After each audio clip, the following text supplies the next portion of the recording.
Hi, cohort. We are here this morning doing a little bit of mission editor work as we start building a new mission for the flight group, and I'm calling this one Sticks, as it is Syria, Turkey, year X, which is going to be 1980, 1989 themed. It's going to be very Cold War centric. A little less than the bleeding edge that DCS is able to put up, but that's okay because we still have plenty of assets we can put into play. Which should be a lot of fun. And anyone flip things over.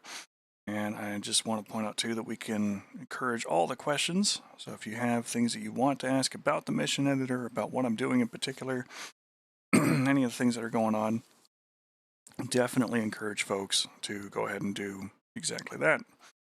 But what we're doing right now is I've been working a little bit on it already. Get out of that real quick. Is the first thing I've done is I set up my factions, which I just used the setup for the earlier Cold War or the later Cold War phase, like 70 something to 90, and then added the combined joint task forces red and blue to their respective sides. Morning, Chief. It does give us several countries that are in the neutral zone that are also present in the region here, like Lebanon and Jordan.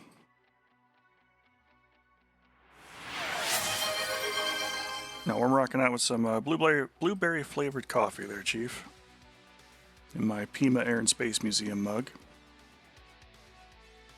But there are a lot of neutrals here. Several of them are actually present within the zone. So we're going to go ahead and leave those areas rather neutral. And of course we got the USSR as our big bad. And also Syria, Iraq. Yeah, it'll be a great time there with that. In a minute here while it updates nothing, and then we'll look at the map work that we got going on.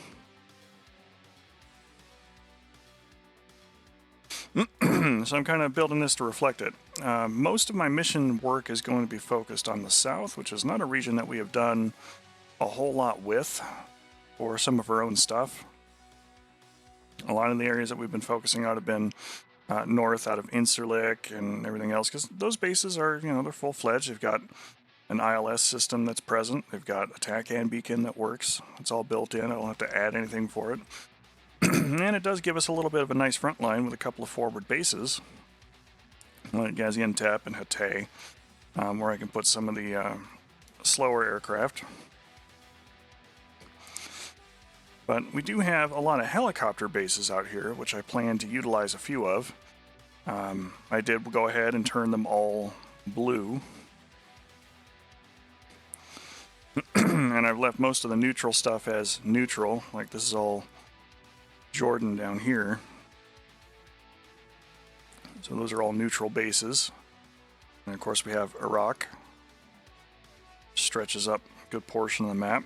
And Syria, which is very red. Over here in Cyprus, there are two areas which are actually under United Kingdom control. So I made those bases blue. The big thing here with this is that I don't know how much bigger the scope of this one might end up in later updates. So I'm doing a little bit of future proofing by going, since I might be using the whole area at some point in some later update, let me go ahead and set up all the bases how I want them now so I don't have to turn around and do that again later. Now there are some bases that I'm looking to go ahead and utilize, like this one here. It's only got one helipad, but its position is nice, where any of the missions that I support through here, it's actually fairly close, within about 20 miles or so. And I like that. So I might convert that one to a blue base. And maybe one of these other ones up here, depending upon some of my other objectives, because what I'm basically planning for Sticks is something... Oh, thank you, Chief. Appreciate that. Thanks for the resub. What I'm planning on is having several objective areas all fairly close to one another, very similar to a mission that Nixon put together called Torn Strike that we've played on the stream before. that has several objectives in a more confined space and a little more concise sort of way. And that's been really fun for a lot of folks to play. So I'm thinking if I do several little objectives like that and then have a few very deep strike type objectives. Some of the ones that I'm envisioning are, pushing out from like Ramat David and making a strike out here on these bases, which would be more of a fixed wing objective. There are other bases that I could put in here that allow for a much longer flight for the rotors. Like there could be a couple of Apaches and Hinds and things operating from this much larger helipad base that has 7 slots available to it. And understandably, there's going to need to be a tanker here somewhere, so while Jordan is a neutral country, we can have a tanker track that's running through here somewhere so people can get their gas, push out, strike their targets, and then come back.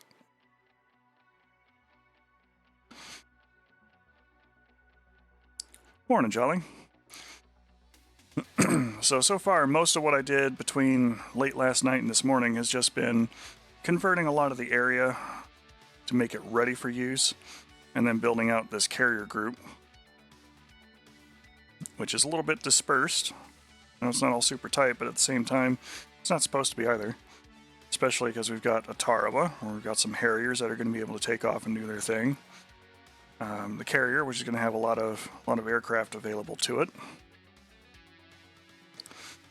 Some support ships just to flesh it out, little tanker and a refueler, because not all the ships in the Navy are nuclear. And even a couple of submarines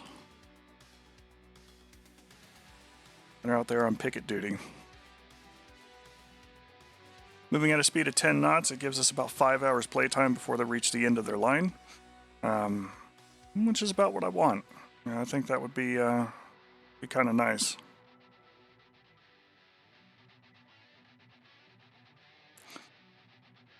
But since this is a carrier group, we need to go ahead and make sure that we do a few things out the gate. The first thing that I want to do is rename the carriers so I could find them easier on the list. Unit name is going to be Union. That's Abraham Lincoln's call sign there. And then Tarawa. I wish I had a skin for like Saipan. That would be nice. I could have more than one of them there present.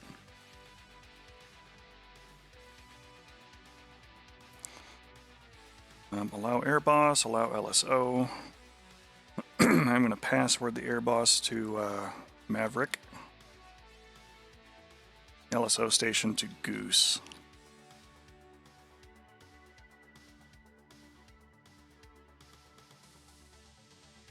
Put him on 226. We're going to put Tarawa on 229.5.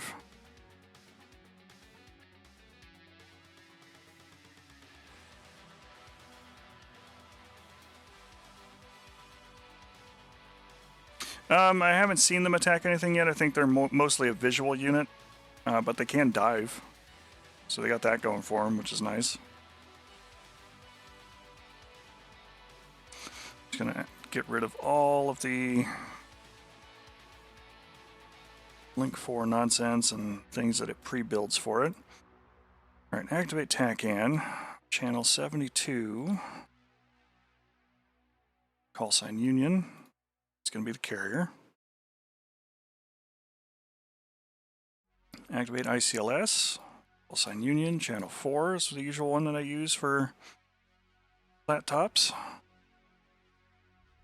Activate link 4 for Union.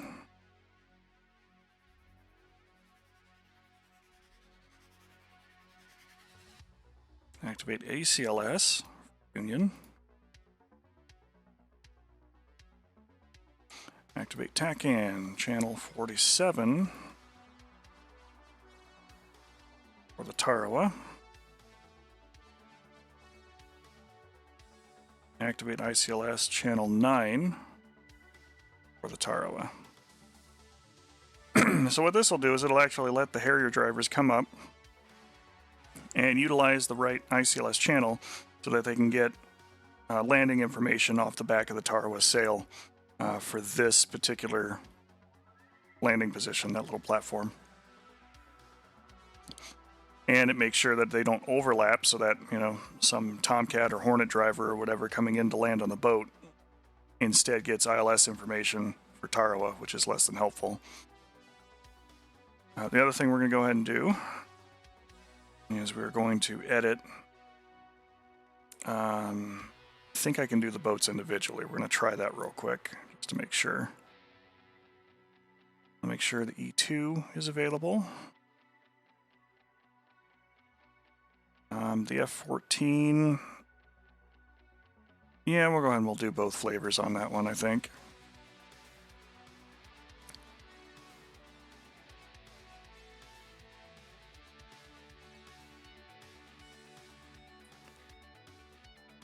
You can land behind the sail. Yeah, that's right. And it is an elevator. What was I doing? All right. S3B.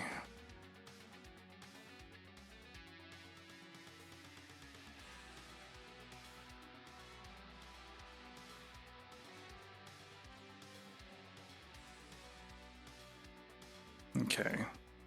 Oop. There we go.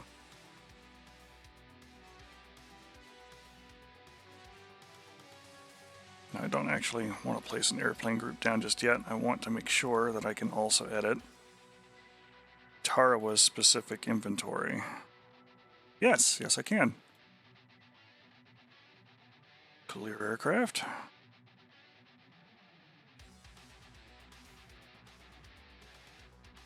Put the Harrier in there. And that's it. Normally I'd put like rotors and things on there too, but I really don't feel like a lot of the rotor group wants to make a 60-mile flight just to land.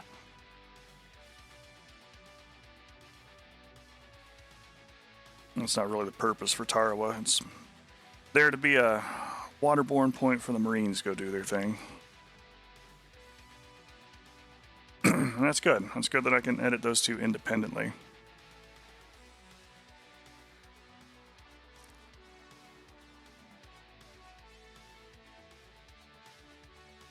It's good to know, Chief. Stuff. Yeah, I learned something today.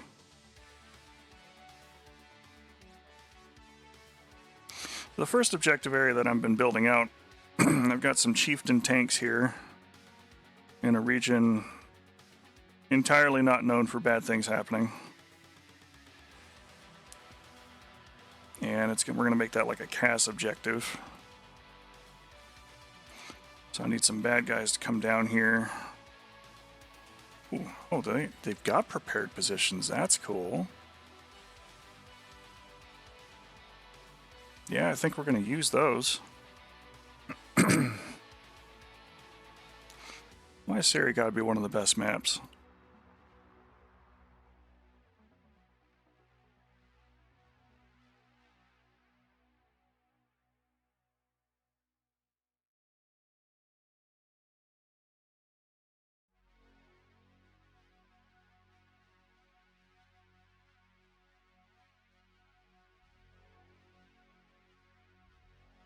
I do kind of want to see what that looks like before we get super crazy with it.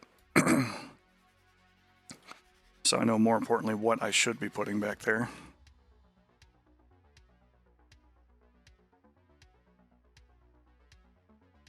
So I'm just going to put a few reference vehicles so I can get an impression about how tall things are. Because this could be a good artillery place, it could be a spot for infantry, it could be a spot for a SAM system of some kind. These revetments are much larger than a tank.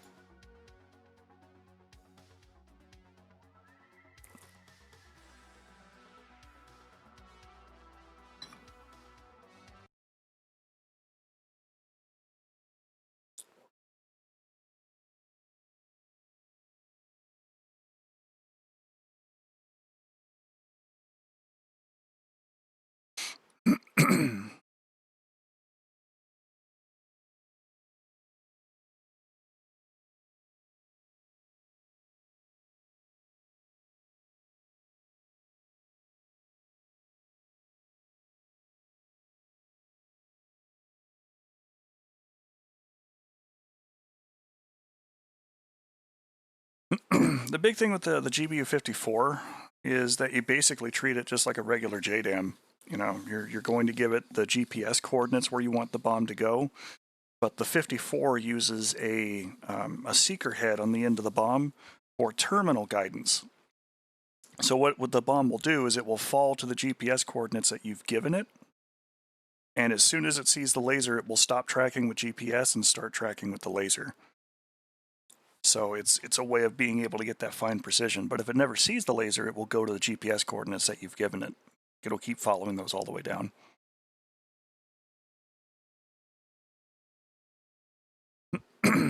So it's more or less the same as dropping either a laser-guided bomb, except you've got a much wider window that you can throw the thing from,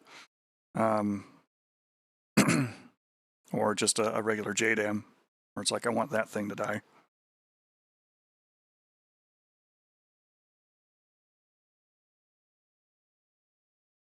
No, not from the start, but as soon as it sees the laser in action, it will transition over. So like if you're flying like parallel to your target, and you drop the bomb, and the GPS unit tells the device to go ahead and, you know, make that hard left turn. As soon as it makes that left turn and it starts actually seeing what it's trying to kill, it will then switch over from whatever guidance mode it's using. Okay, so these tanks, these T-55s,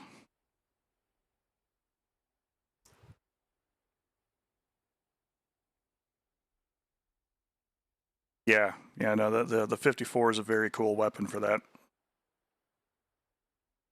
So if you like tried to designate a spot for the 54 to go, and you weren't super tight on it, and you're like, oh crap, I need to move this thing over like 20 meters to the left because my angle was bad for the pod.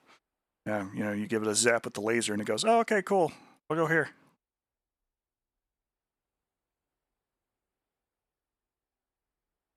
All right, so these revetments, while very nice,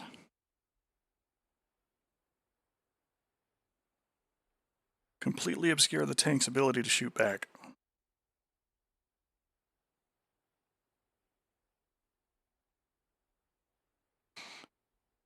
They are, however, good battle line positions, so maybe if I put them up on the edge, they can depress over the top. Let's try scooting those up a little bit and see what it does.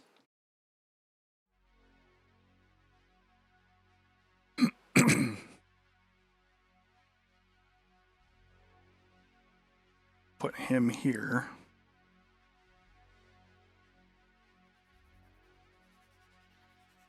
Kind of inch these guys up a little bit.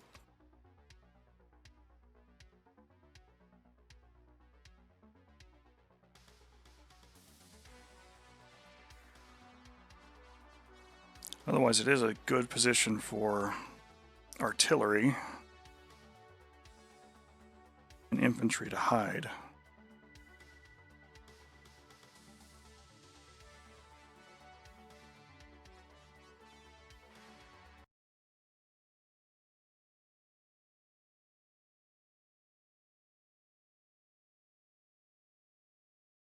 But yeah, I am looking at building in the 6 or 7 objective areas kind of close to one another. Putting in some fighter defense so that there's actual need for cap and that kind of thing. And actually putting in some naval objectives too, because since we are doing the 80s, our Hornet drivers should be able to throw harpoons at them. And our Viggen drivers would probably enjoy being able to send Robot 15s and 04s and things to go blow stuff up. Okay, that's a little better.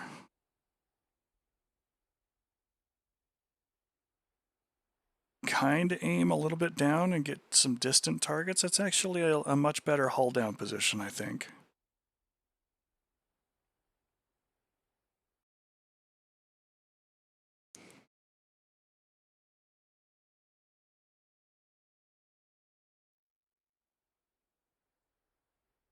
Yeah. Yeah, I think we're cooking with gas now. Very hard to hit. At least on the ground. If I was a little chieftain. First off, I'm driving into the sun, which sucks.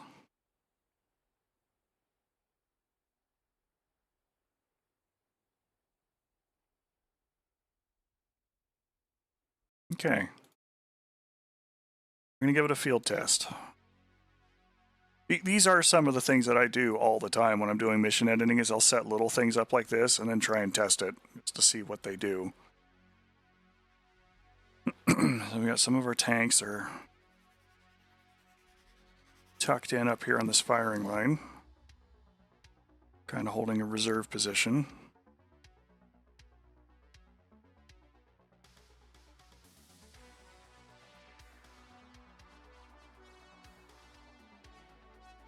Good stuff. Kind of want to put these guys just on the outside of that.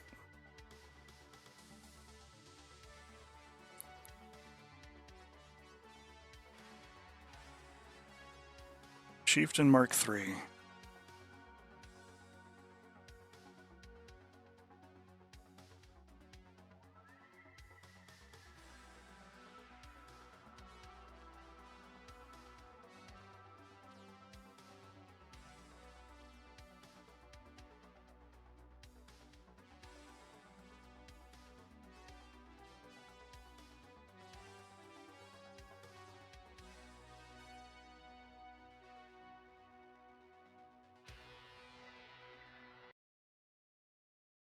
Because the big thing for this one that I want is I kind of want like a meeting engagement between red and blue forces to happen, which will govern with triggers so that it just doesn't, bang, happen as soon as the map starts. And cause other problems because now I can't get rotors on station in time. I can't get a fixed wing into the area in time.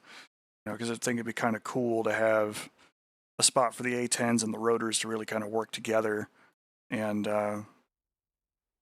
deal with an attack, like a meeting engagement type deal. But I kind of want these guys to have a back line that could demolish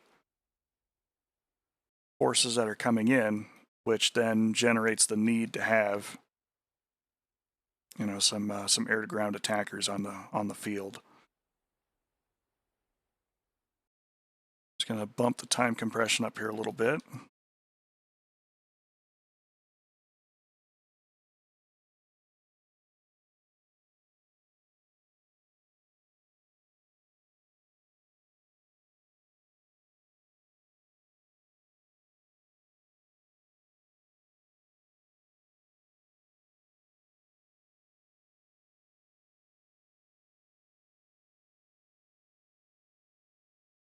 See the sun slowly rising. Oh, there we go.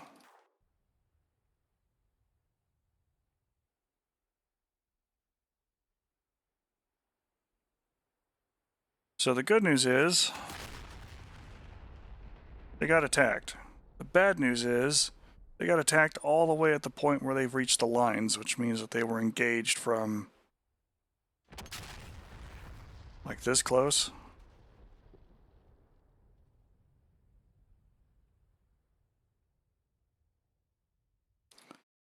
It's a little suboptimal.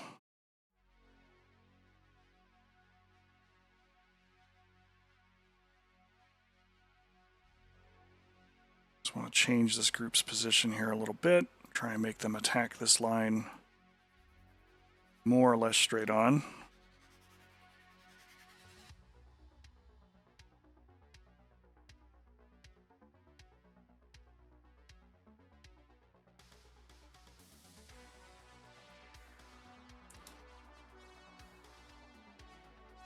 Bumping these guys a little closer to that edge.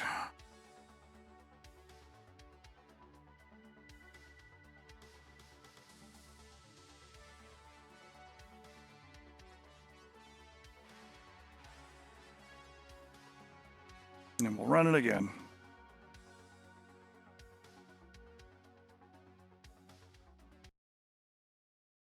Once I get the little fine details down like this, it is much quicker to build out areas where it's like, oh, okay, yeah, I just need a little outpost. Put down an outpost, put down some SAM defenders, put down some gun defenders, put down some armor, and then we're good.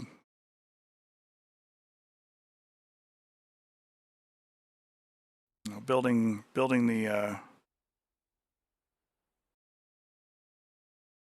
actual units part is not bad, but when I need something that's a lot more precise, like, you know, I got these tanks and I want them to behave in a very particular way.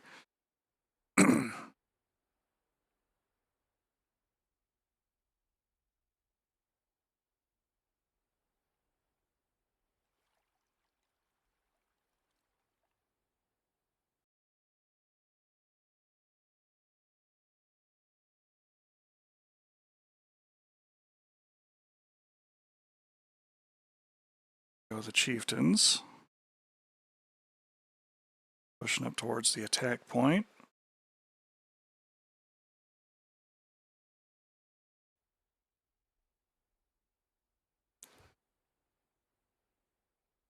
Very, very quiet tanks. Very stealth tanks.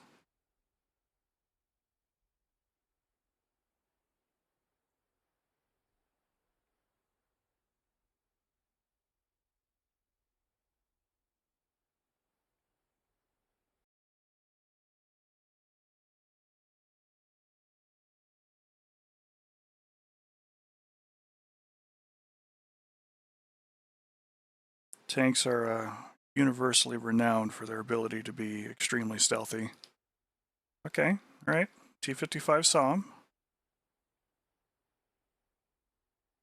Take care, Jolly.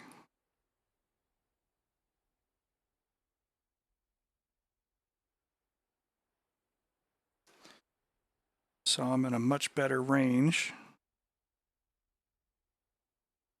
than was previous. Are actually aiming down, but they're still pointed slightly up. So the problem is they can't quite hull down because they're pitched up too far.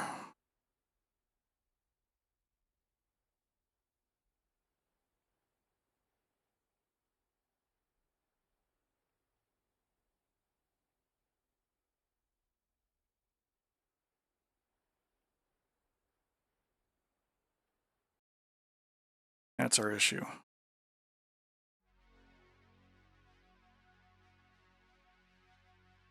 So we're going to do a little bit of movie theater magic here. We're just going to put these guys on the front side. That defense trench.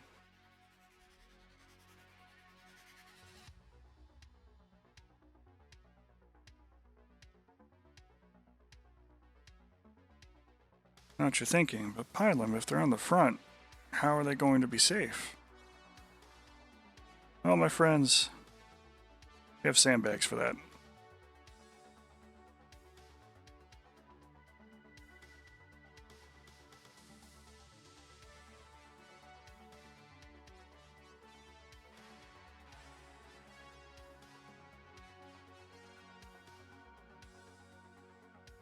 Go.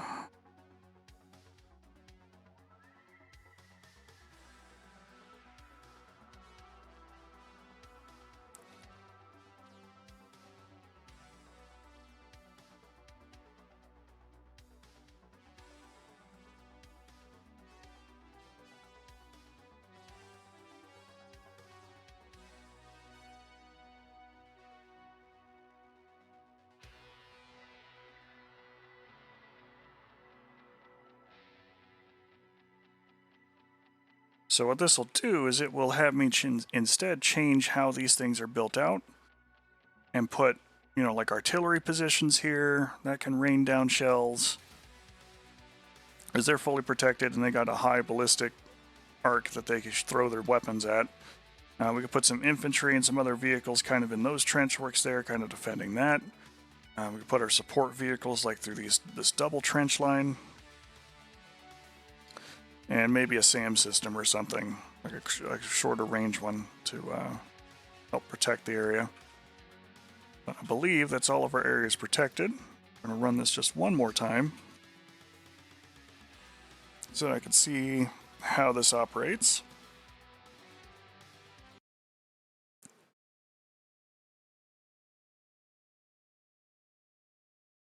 I don't want to blow my entire unit's budget on just this one zone, so we're not going to go super nuts with it. But it will be a little bit upscaled and protected, so that way it maybe takes a couple of aircraft to really get in there and clean that out.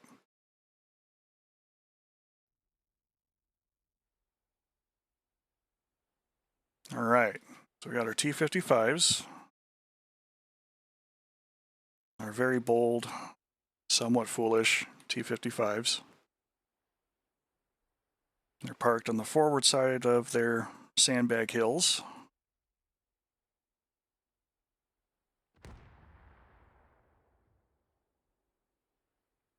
Already shooting? No, they're getting shot at. Nope, they're shooting. Absolutely shooting at these tanks. This is more what I wanted.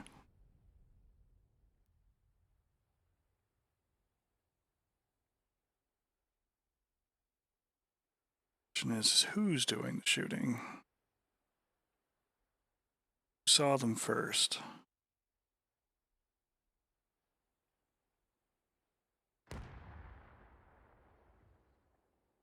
This guy. This guy's giving them the business.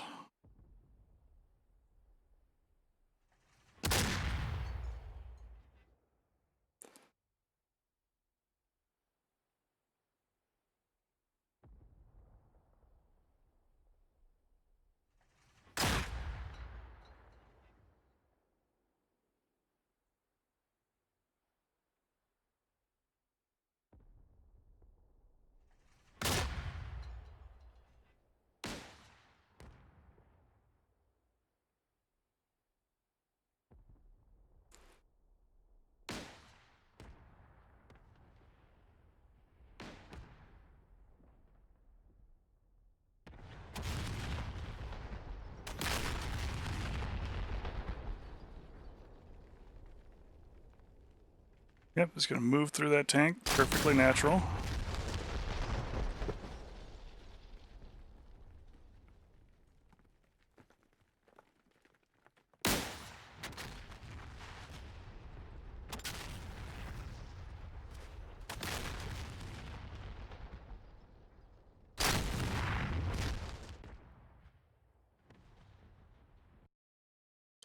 Perfect.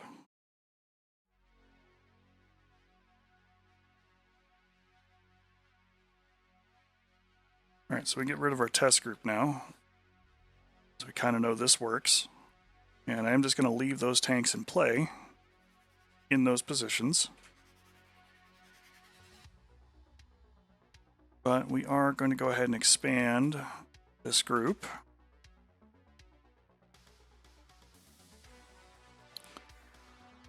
Oh, good lord, I have no idea what kind of artillery to put in there, so we're just going to use these light guns.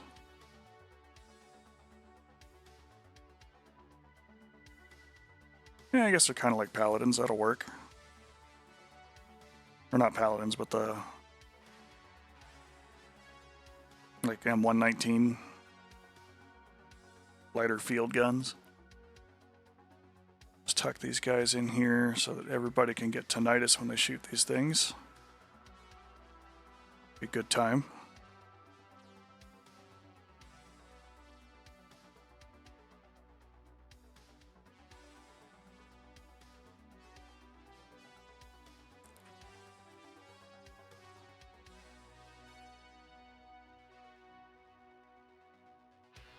Okay, got some artillery, and it's got some reach. Can cover the battlefield, that's what we want. I may need to give them fire orders just to kind of have them shoot through the little zone. But we'll see how that works out. And for an air defense system, I don't want anything super heavy. We're going to go with an 8 and a 9.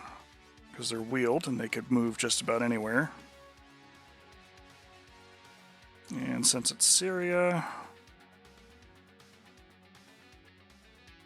we'll go with a couple batteries of Sparkas, which makes them a lot more useful, to be honest, than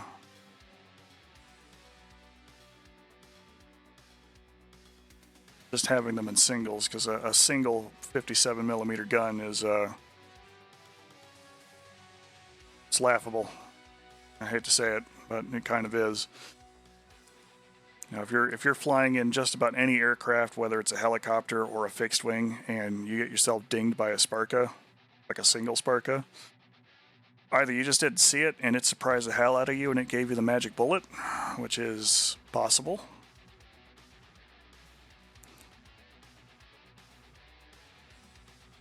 But if you knew it was there and were trying to actively do things about it and let it kill you, that's kind of on you.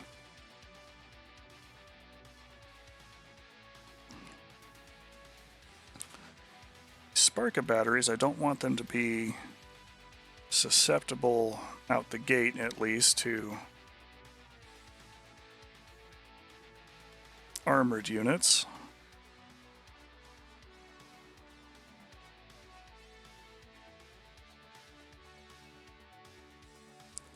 So we will try and protect them a little bit.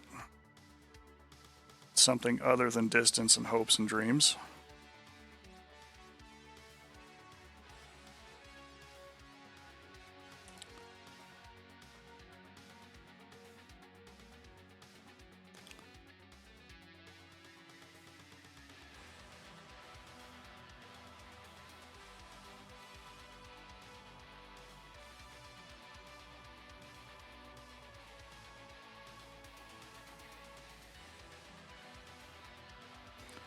But having a battery of these things makes it a lot more difficult and a little more challenging to attack.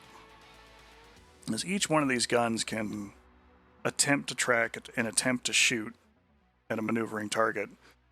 And it really kind of forces you into a pattern of either going full defense so that you can avoid most of the guns, or risking the possibility that one of the four shooting at you gets the right sort of ranging down and takes you out. So let's go ahead and put these sandbags up here to protect our SA-9.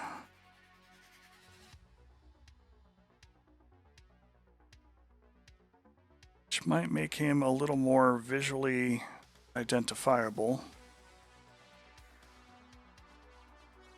But given that he's kind of out there on his own, I also don't want some helpful, handy chieftain hero to just reach out and touch him.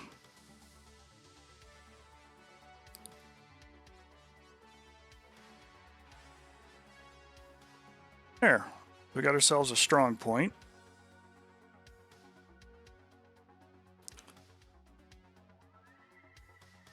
Kind of nice, kind of defensible. We do have a blue 4 position, which I kind of want to test that one out too. So let me go ahead and give ourselves the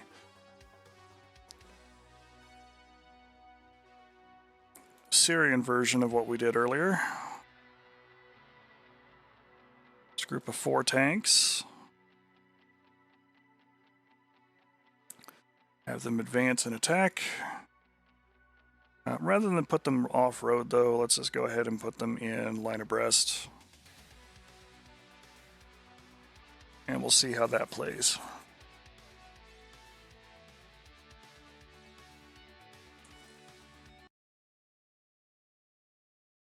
Now, my hope with those artillery pieces is that since I put them all in the same group as the armored units and everything else, they will let the armored units spot targets for them, and then maybe they can engage them with the artillery when they're a little further out.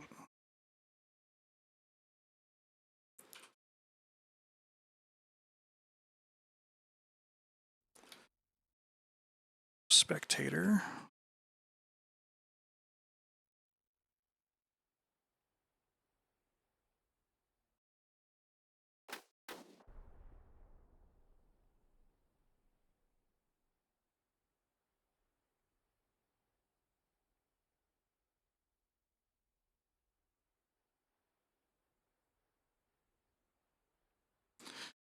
you know, that's not an appropriate field test, I think.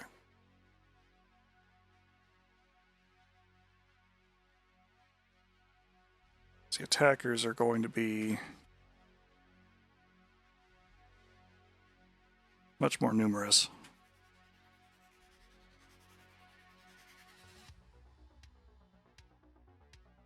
At the very least, should be.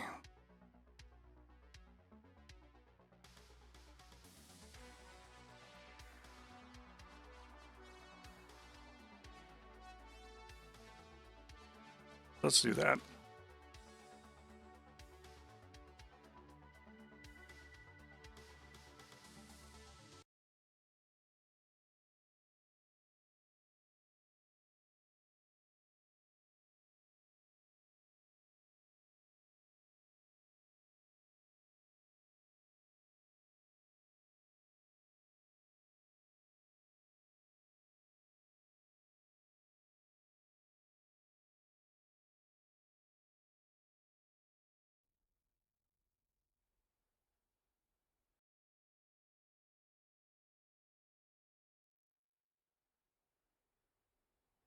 Okay, we're going to do stupid things here at first as they all get in a line abreast. They're under fire.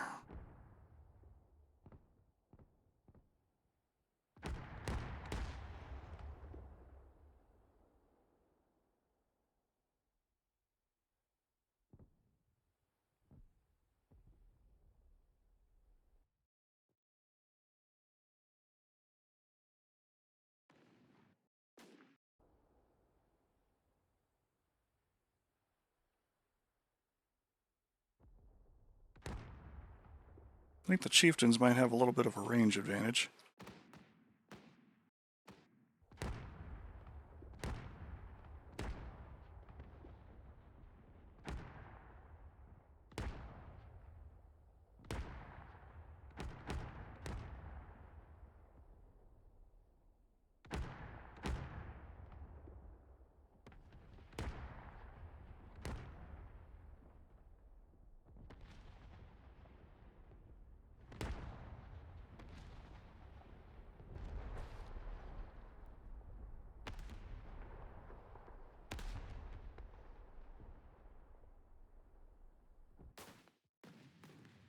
Like a lot of one.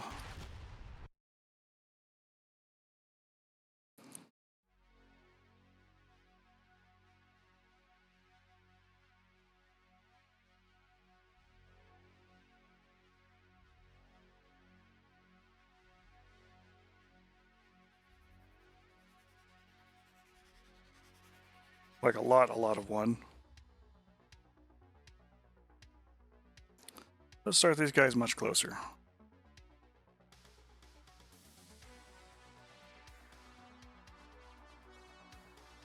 It gives me an idea, though, that I think the way that I'm going to fix this to increase the challenge a little bit and to make sure that, you know, player involvement is required for success,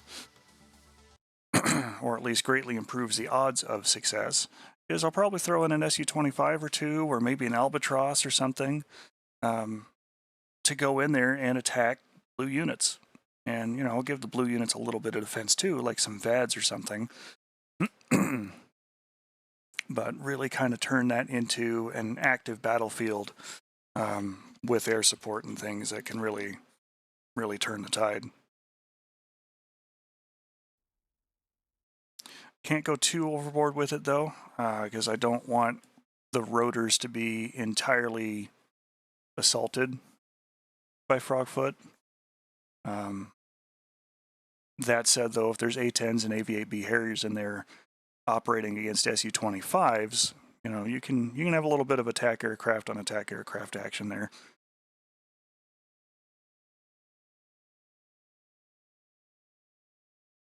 Okay, let's see what this is shaping up to.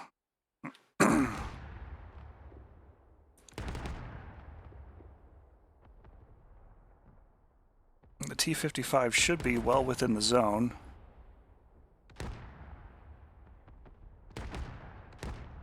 But it's almost like... Okay, they all just died. I think this might be a DCSism at play, in that these vehicles, despite having, you know, their turrets exposed, which is still very killable, as far as the DCS game is concerned, the ground vehicles are trying to target the base of the vehicle. And they can't, because there's a, piece of sandbag in front of them.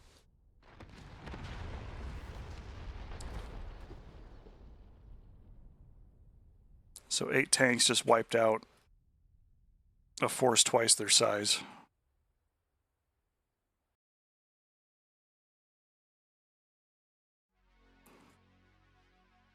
With nothing in the way of return fire.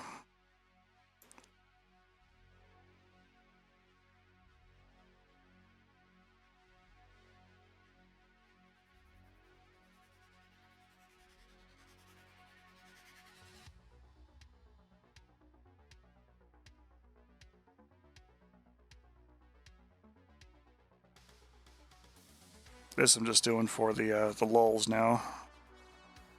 This is very much not a tank that I would be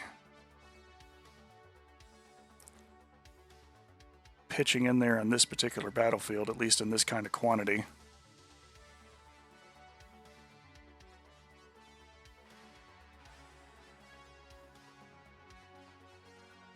For this mission, what kind of radar are we talking about there, Chief?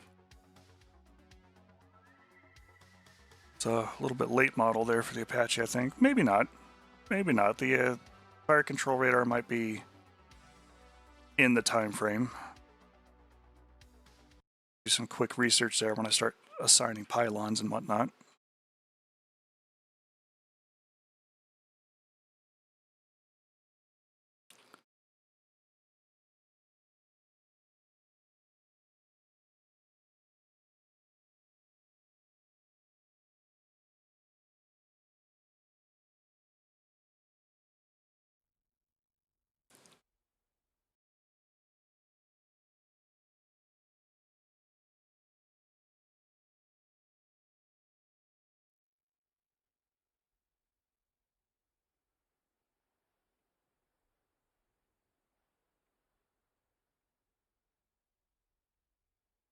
Okay.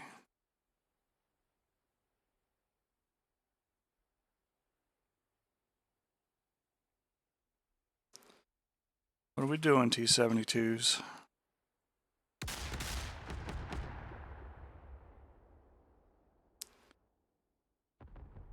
It's like watching a battleship broadside go off. Or a bunch of secondaries.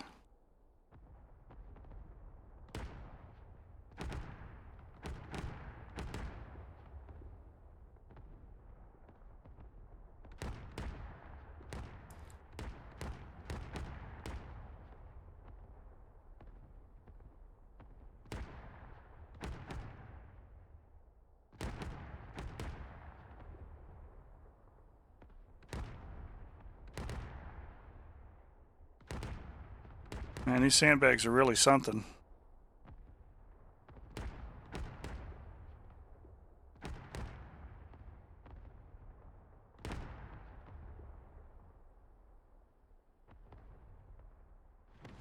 I know the Chieftain's not a bad tank, but these T-72s, some of them should have just turned their guns around and opened up. And they just didn't.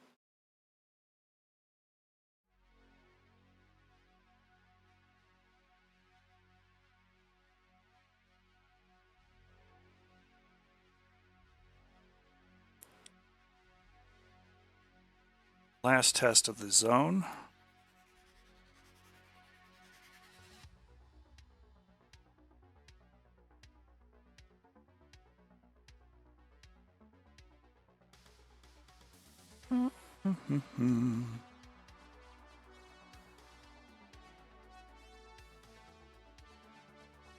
Oh yeah, no, 100%. Let's do L39s.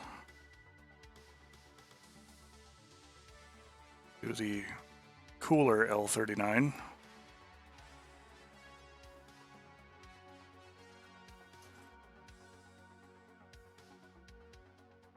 let's see, what do we want to use?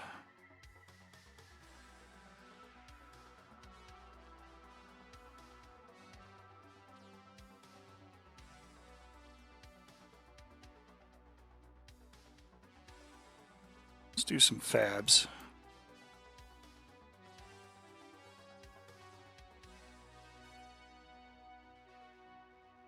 Bucket, we'll put 4 in.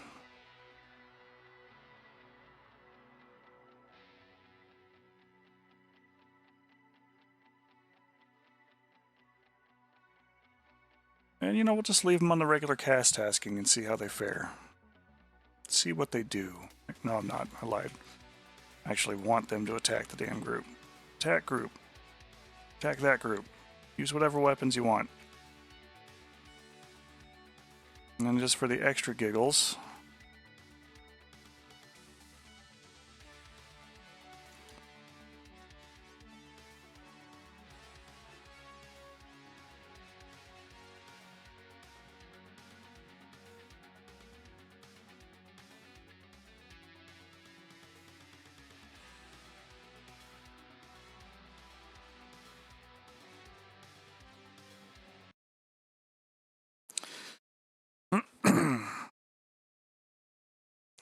let's see how these quasi-invisible pieces of armor fare now. I do like that the sandbag structure actually gives them that kind of protection to a point, because I think I'm going to be abusing that a lot more now myself.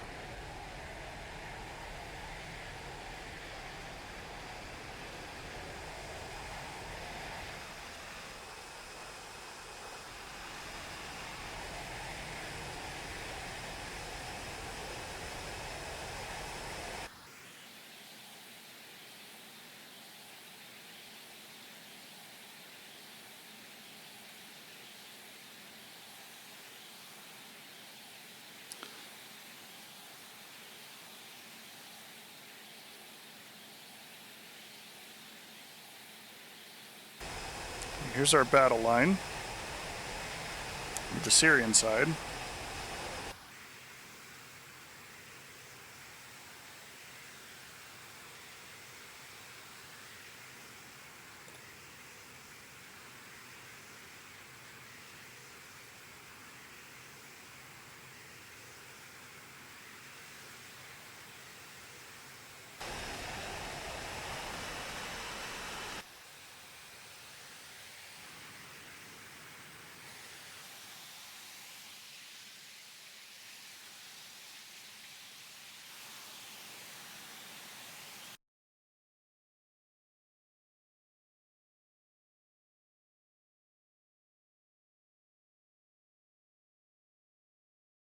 Oh boy. That's kind of cool. They just did a little pincer.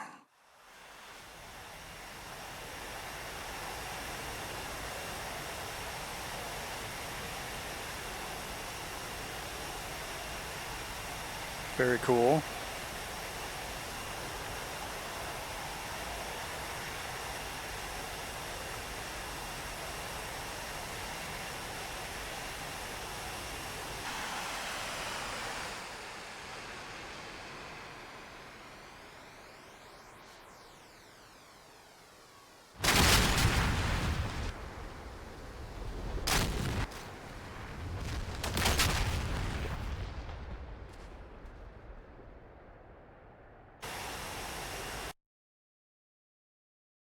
The first group is completely destroyed.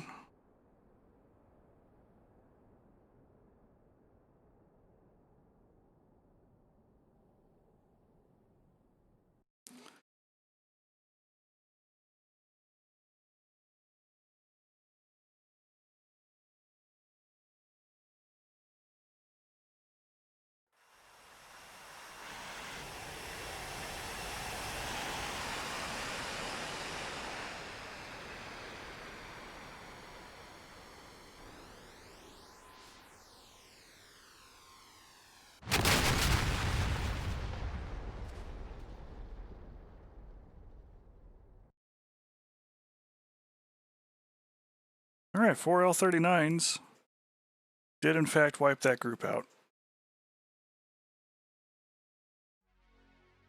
I mean, I'm not surprised there's no air defense there at all, but that is good to know. And I may go ahead and get them doing their thing. The other thing that I kind of want to test.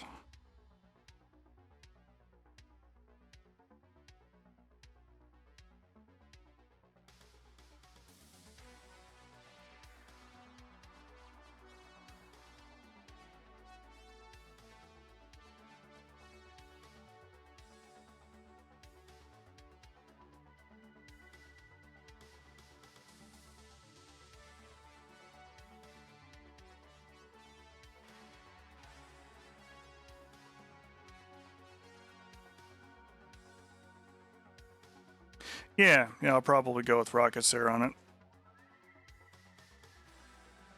Rockets would be a good choice.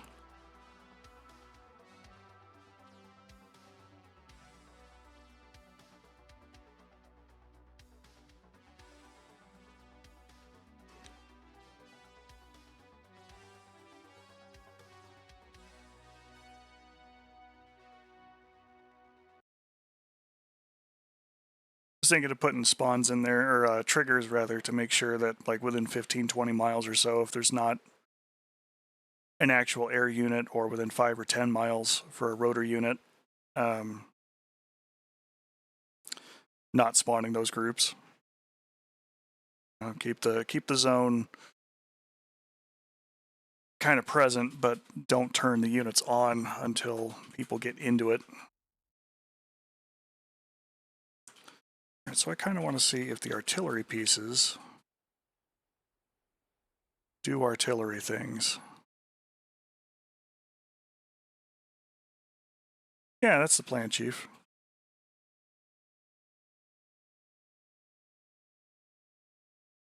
They're not, so I need to actually split that group off.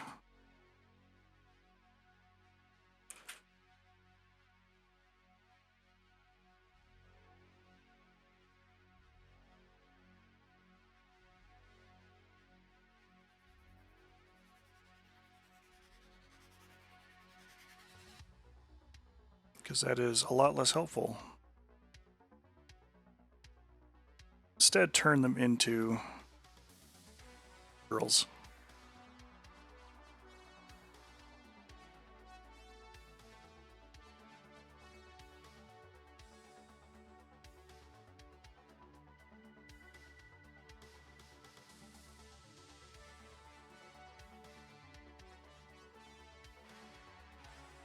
Some of them, anyway.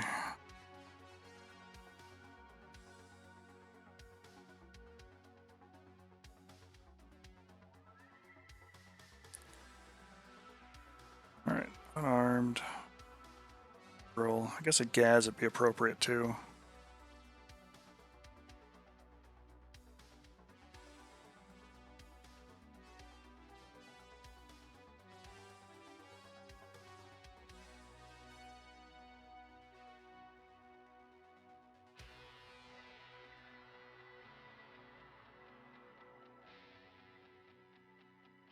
Which I need one more of. I don't want the SA-9 to run out of ammunition. That wouldn't be fun.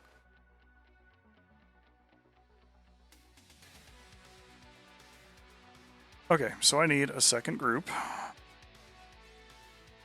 I'm gonna call these guys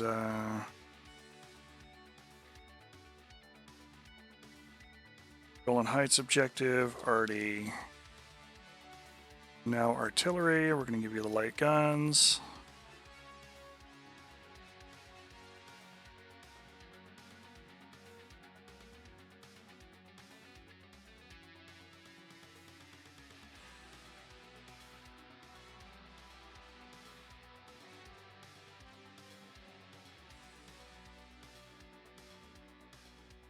Ooh, do they have grads? Yeah, they got grads. We'll give them a couple grads too.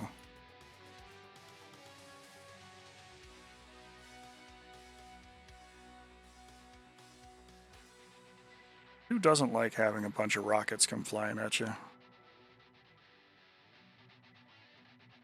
Naturally, they will need Their own dedicated resupply.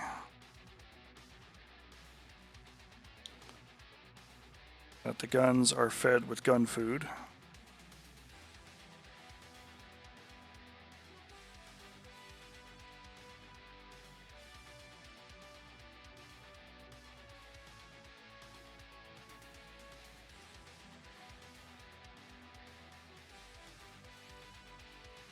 Okay.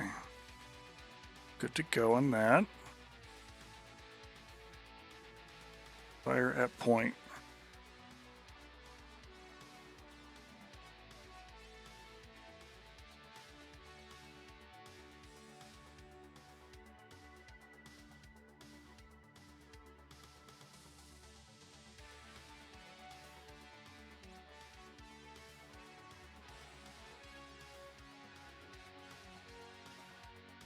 No, we're good. And that green, oh, actually. Is that a green? Nope, those are yellow lines. Yeah, we're good. Should be perfect. Perfect, perfect, perfect.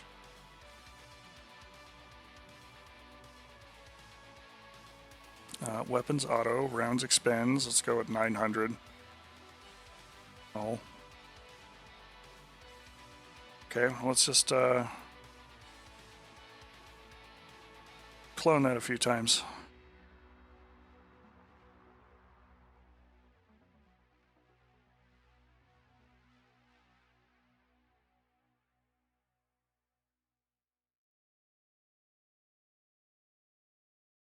All right.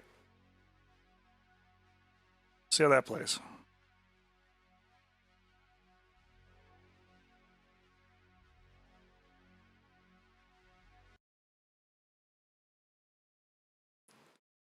Yeah, it's really easy from the mission editor standpoint to set up combat air patrols for other enemy aircraft, rotor patrols, roving patrols, that kind of thing. It's the really fine stuff where you're trying to go for a very specific look that DCS doesn't always manage to capture with its very limited AI without going in and doing a lot of trial and error testing to go, how accurate is this, that, or the other. That's where you going? Oh. Excuse me. I see. They were pointed the wrong way because I can't twist their missile launcher or their rocket launchers around to shoot from behind or in front. No, I need to actually kind of do this with them real quick.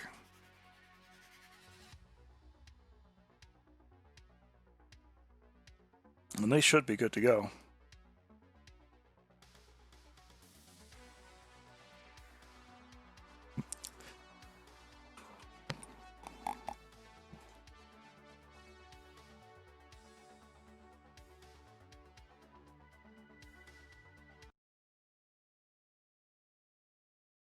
Well, to be fair, they weren't going home. They got up and over the revetment so that they could angle their rocket launchers appropriately. And, you know, they did drop the trailer hitch down to actually start moving the, you know, rotating the barrels over, but it's still kind of funny.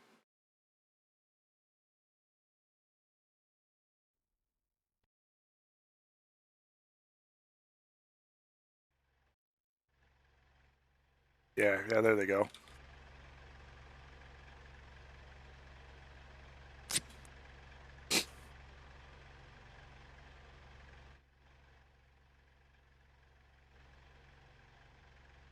You gonna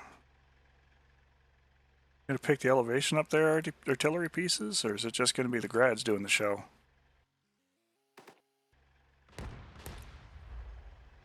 What? Oh, all right. I see. They're a little less up and a little more direct.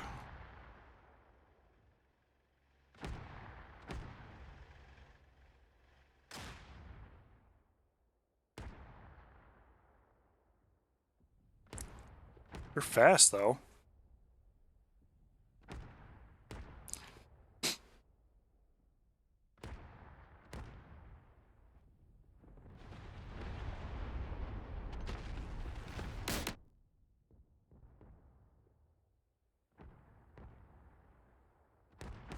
It's a little sad that only this one gun pit's doing the thing.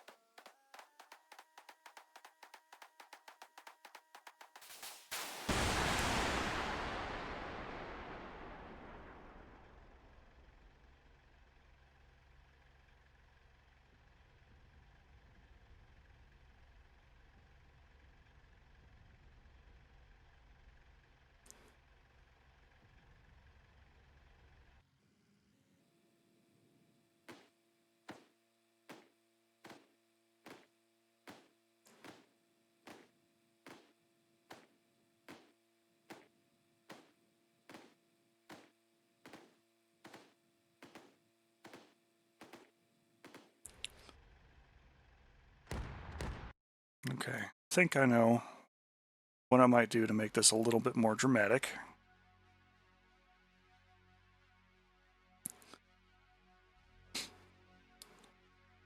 So it was this gun pit that was putting in all the work.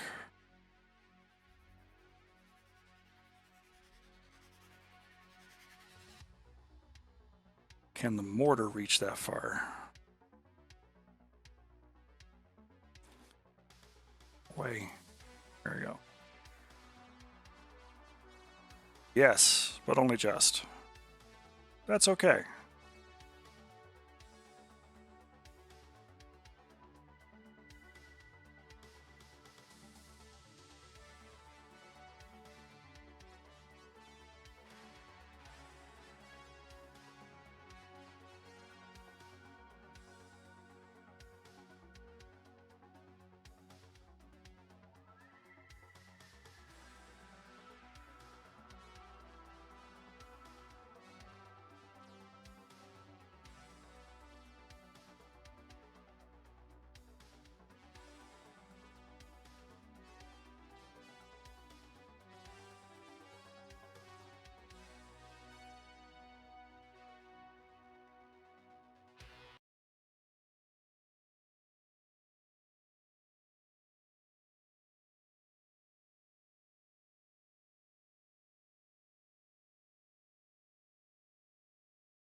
They're turning. They're turning. They're doing their best.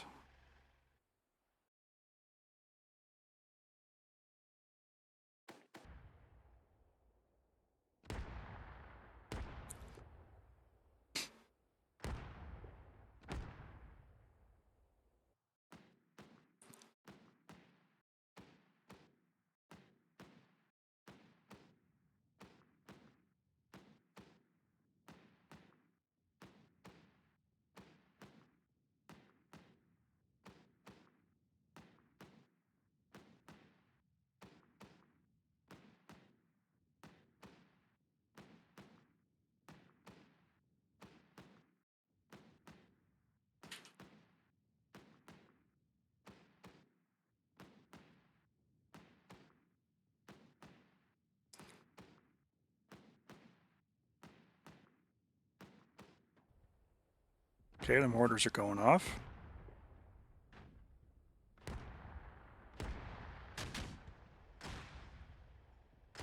It's good. There we go. Ooh. Sucked a little bit for them.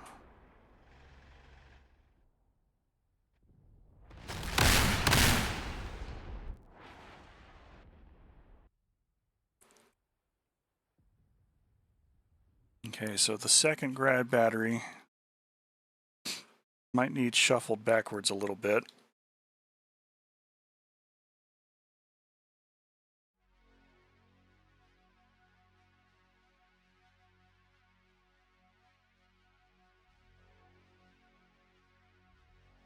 Otherwise, we are getting a lot of the drama, which is good. It's what we want.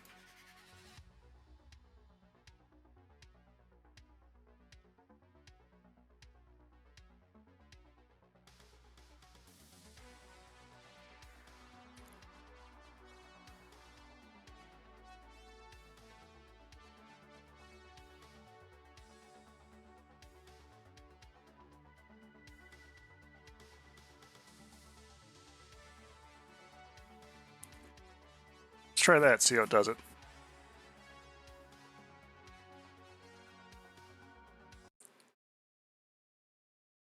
This is really the longest part of the mission editing, is trying to tinker with and play test some of these little things. You get the effects that you're looking for. And then hope nothing breaks, you know, when ED puts out a hotfix or a patch.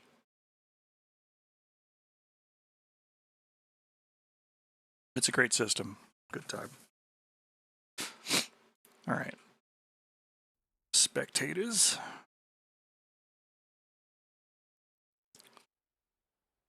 Come on down here to our little perfect little watching point. Let's see what magic happens.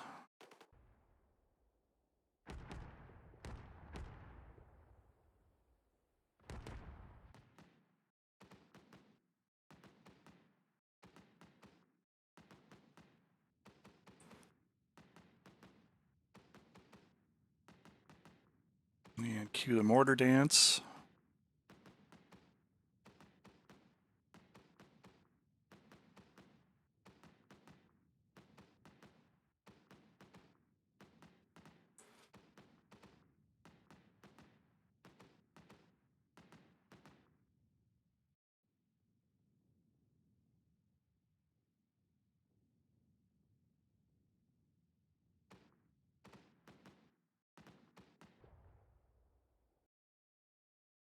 Am I really going to have to put them all in separate groups just to get them to do what I want them to do?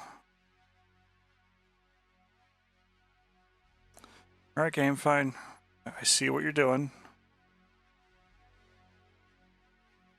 I understand.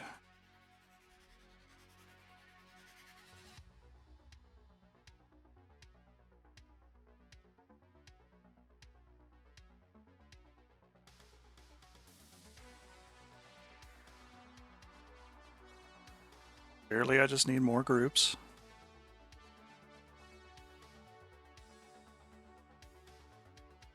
So now this group, just going to copy and paste. Change them out.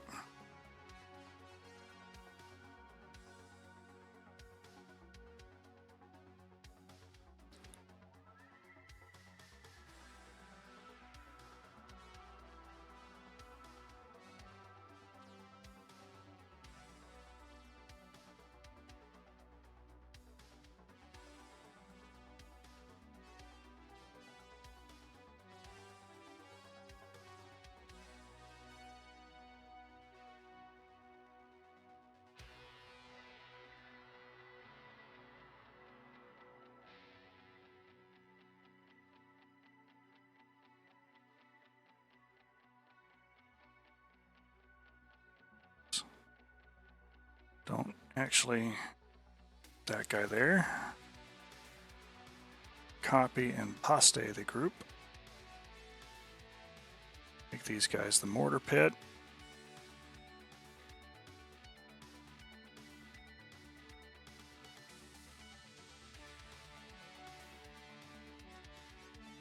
Kind of get some Willy Wonka frustrated guy with the computer system. Like, now I'm telling the computer system exactly what it can do with the lifetime supply of chocolate. In that I'm telling DCS, this is exactly what I want you to do with this artillery. I want you to make it rain. I want you to do the thing. I don't want to see one gun battery in operation. I want to see the whole thing light up like a Roman candle.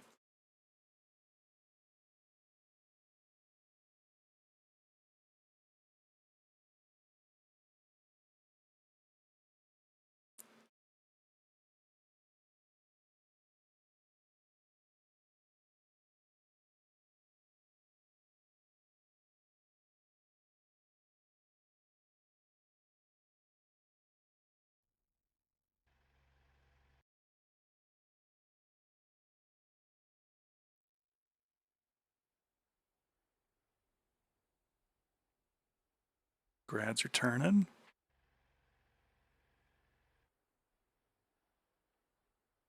Maybe see them all act together.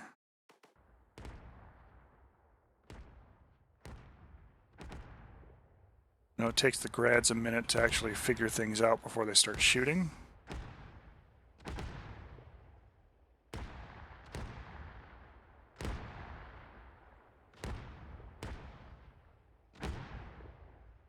A little worried about this truck here on the right. Kind of looks like he might be shooting the top of the revetment here in a minute.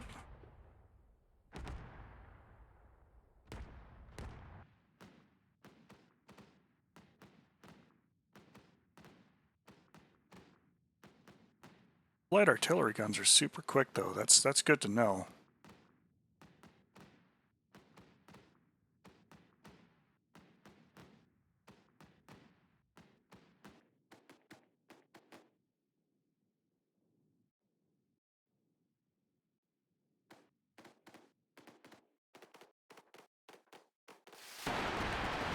There we go.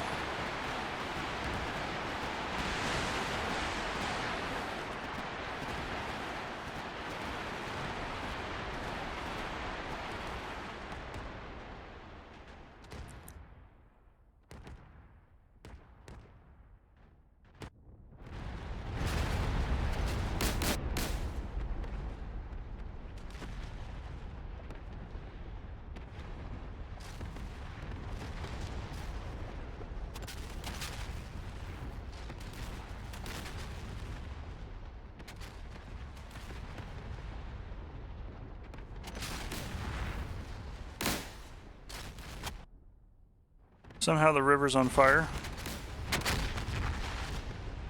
I'm not going to ask questions about that.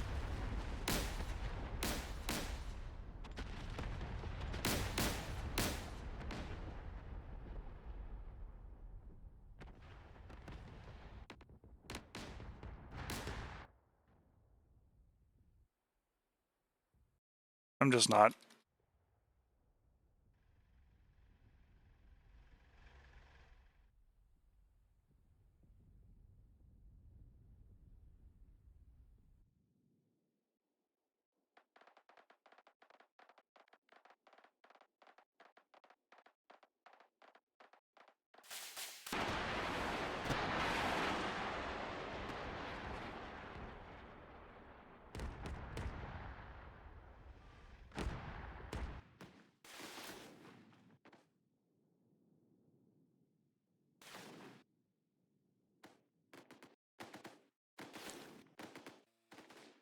Oh, that grad is desperately trying to kill itself.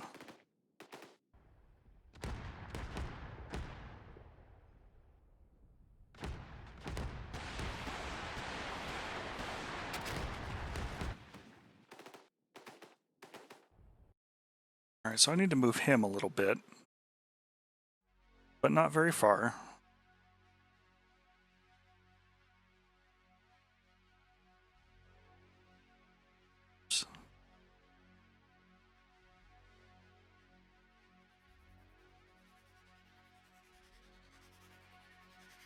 Just going to put him right out there.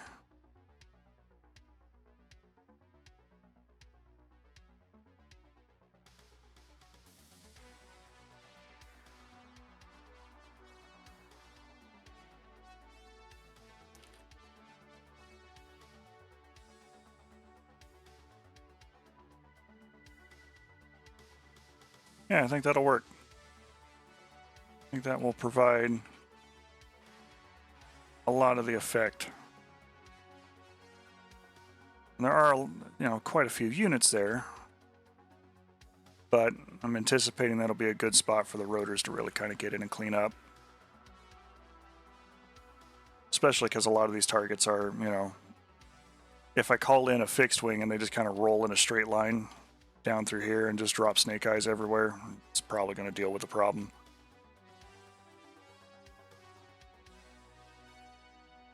But it'll look cool, and that's the important part.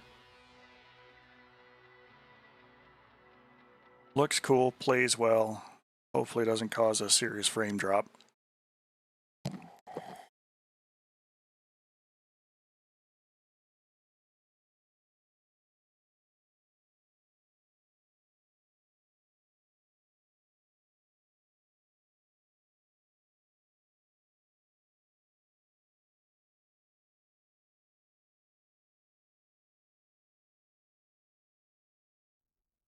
just want to do one more test with it just to see if it's way too much overkill. This many light guns. Make sure the grad isn't going to kill itself.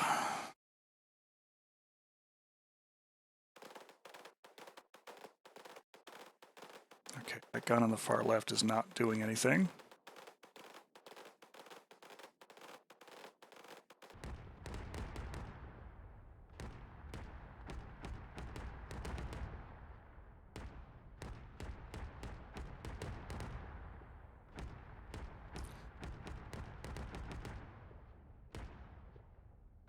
They're quick too, like after 2 minutes worth of setup, they are just ready to go.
I like that. I like that a lot. So I'm going to do next here real quick. And I don't need to play test it to see if it works.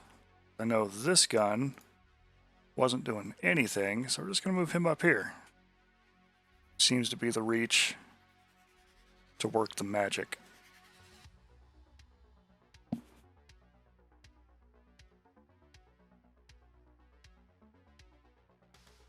Alright, so the last thing that we need to put in is I need the attack group.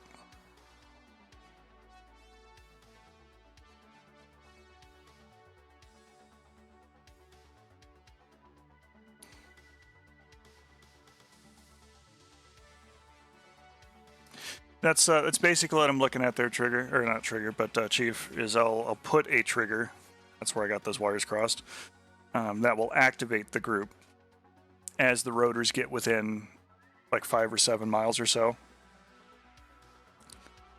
And it'll be the, you know, blue 4 units calling for help, they're under artillery attack, and then it should rain hell in less than 2 minutes on top of that target area. Alright, so since this is Syria, dealing with a lot of T-55s,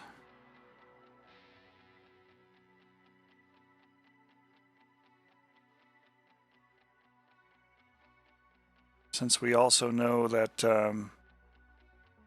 those guys can kind of hold their own, well, you know, they're going to be under artillery attacks. So let's go ahead and reduce that count down to 8 tanks. No, 16 tanks. And some IFVs.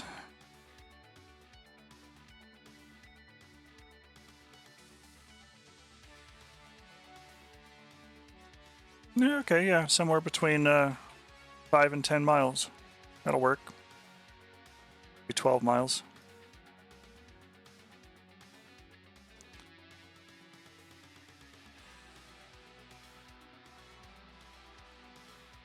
I kind of want, no, I can't put these guys in a, wants a template. Okay.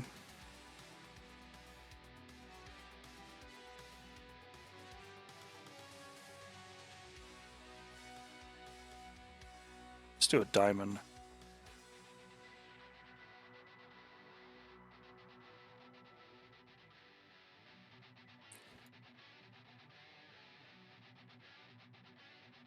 Kind of let them figure it out, but if I put them mostly where they need to be,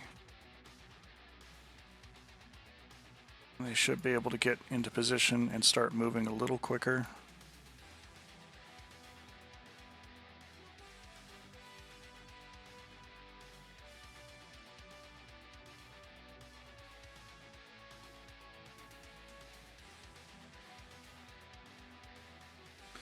Like ultimately, these guys are all going to be on late activation.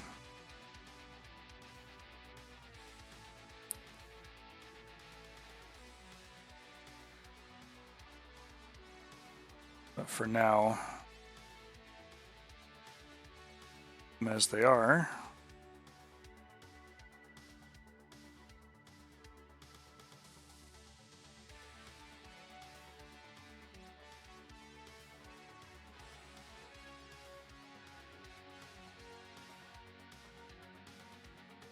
but they can get there in about 10 minutes time from when they get activated,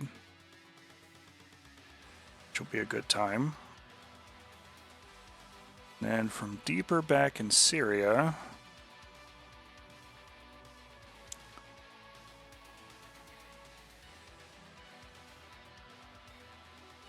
about here,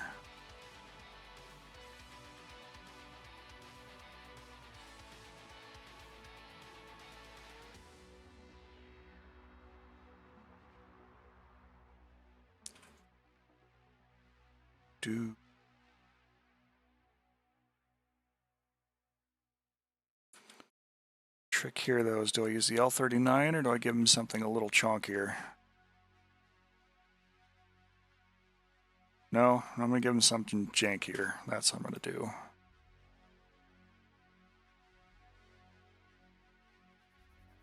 Give him some fitters.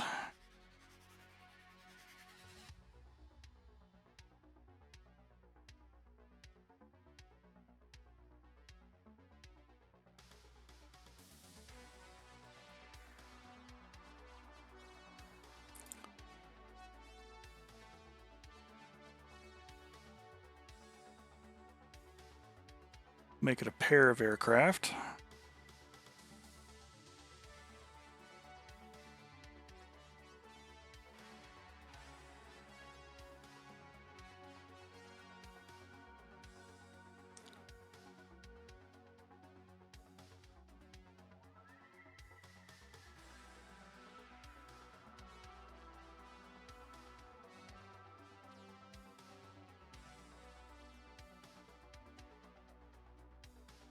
Come in at Mach 0.5, so they're not super quick.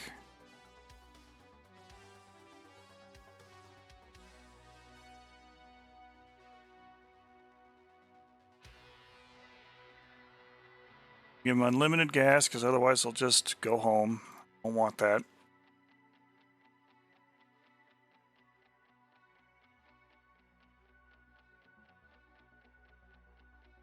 Delete the cast tasking from them. Want them in echelon right, group close. Makes them a little harder to pick out in the radar.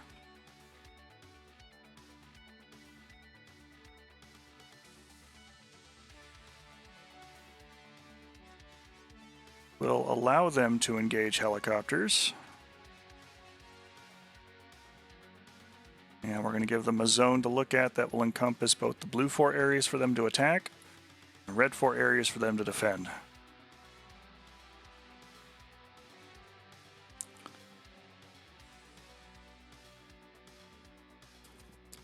Now, I'm not going to get in here and wire the triggers up, but the basic logic that I'm looking at for this one is the rotor's going to take off, and I'm not going to give them like this base. Well, no, that is a spawnable point, but that's only 2 miles away. That's way too close. Yeah, so like one of these. I feel like Rosh Pina. It's a good 10 miles out. It's about a 20-kilometer trek. So rotors take off, start zipping out this direction. They get somewhere to about here, and it's going to activate the group. Blue 4 will have a text message calling for help. And from about the same distance, we've got CAS aircraft that'll be coming in. And the whole goal of all of that is to try and wipe this place out and take it. So that objective largely settled. We're going to build a couple more slightly quicker ones. I'm basically looking at using Rashpina and some of the little helicopter bases for the rotors to take off from and use, and Ramat David to be the primary place for a lot of the faster fixed wing to take off from and use.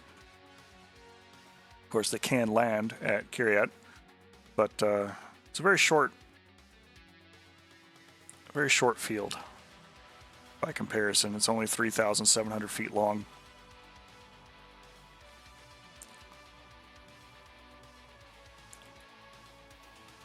I like using Presidential Palace Place. It's out here near Meza.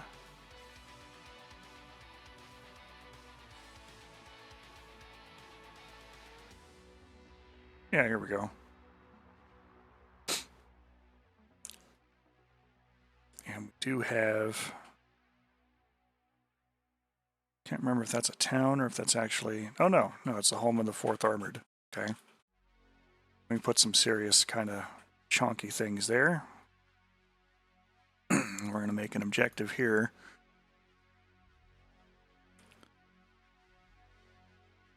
I think we're going to make that a destroy objective.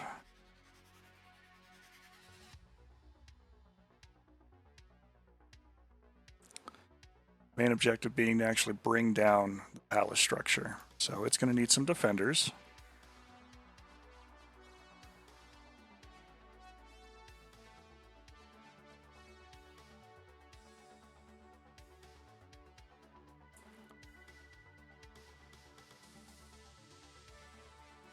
This one we can go a little bit bigger on.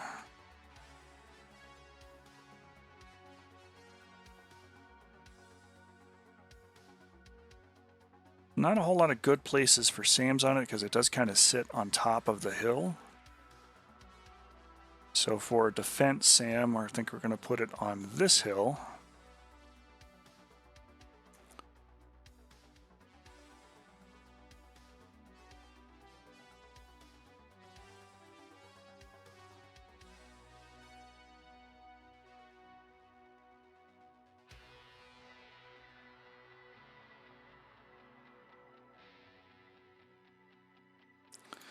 But we will make use of one of the newer mission editor features in that we can use a ground or map object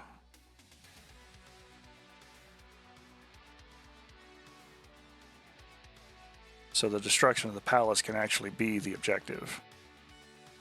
So that SA3 gives us a little bit of protection. And again, I might use this base here, which if I use that base, it's a 17-mile flight for the rotors, so it's a little longer. The single spawn point might be a problem, so I might actually build a couple of little invisible FARPs. Because, like, the circle for this one's actually pretty large, so if I just put a couple extra invisible FARPs down, it should be more than enough to allow several aircraft to spawn at the same time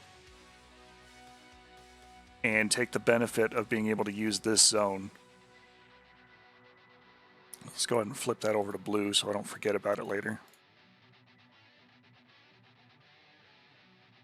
Is it in Lebanon? Sure, technically, but it's right there on the border, so I'm not going to worry too much about that.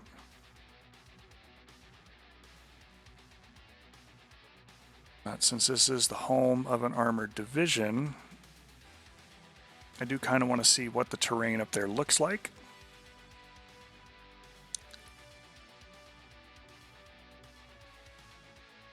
So I'm going to take a brief moment because I want to see if there's like revetments or gun pits or things of that sort where I can realistically place things like shilkas and sparkas and other things to kind of turn that one into something a little more firm than, yeah, there's a building here and there's a single SAM site defending it.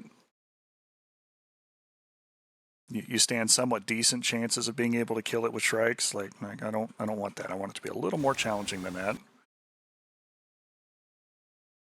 So let me come on up here.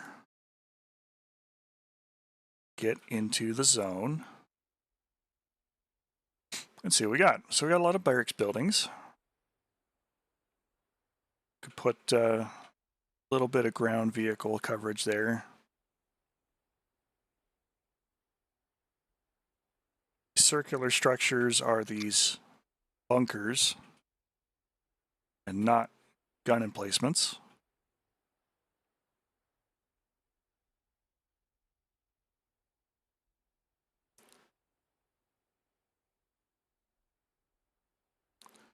We do have a couple of places where some overwatch can be had, and they do have, is that an actual helicopter? No, no it is not. Just looks like one.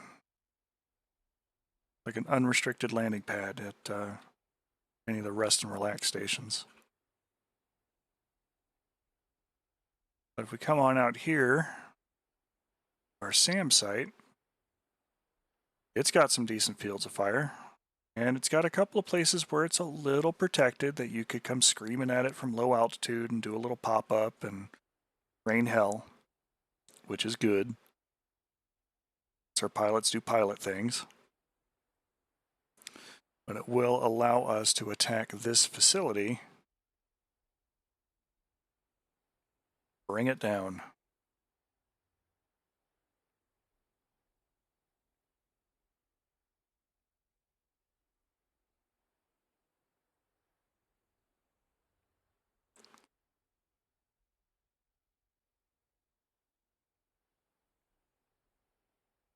Okay, so there is a lot of very steep hills here, which could be very surprising to our rotor boys coming in over the top of the hill. Sorry, guys.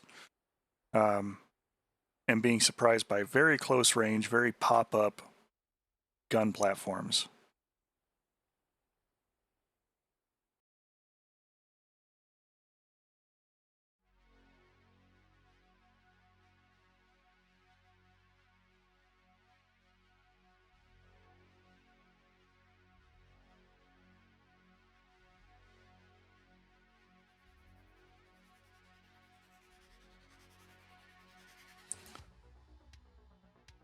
So our SAMs are in a good spot, but I kind of want to add more to the actual network.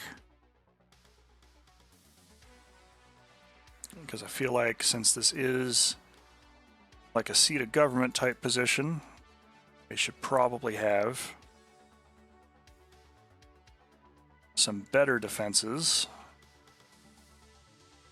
than average.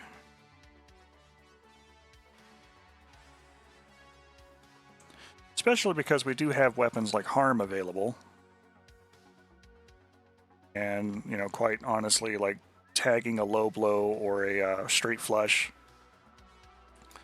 with a harm basically renders that site up, you know, entirely useless.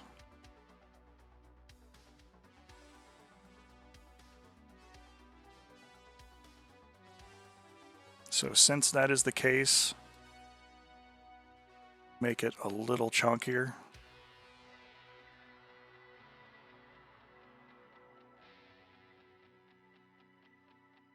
Have an SA-8 out here parked along the road. SA-9. Spot where it can provide a little more overwatch.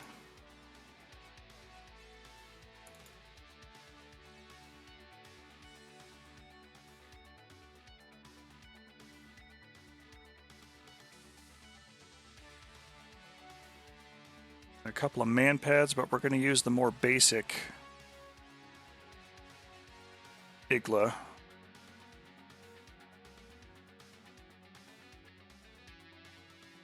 I'm just going to spread these guys out a little bit.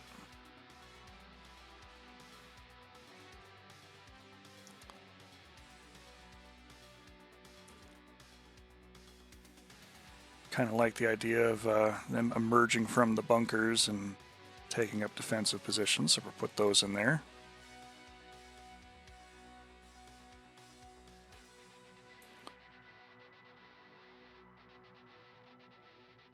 A few fire cans.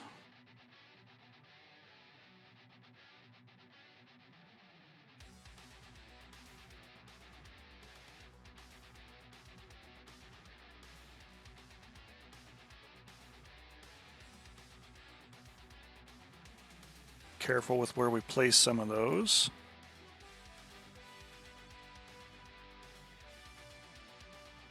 If they are not in a good position, they won't be helpful.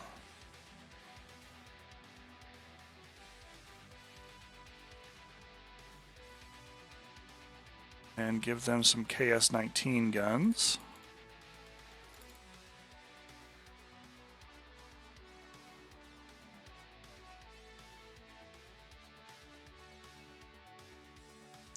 No femur likes dodging those.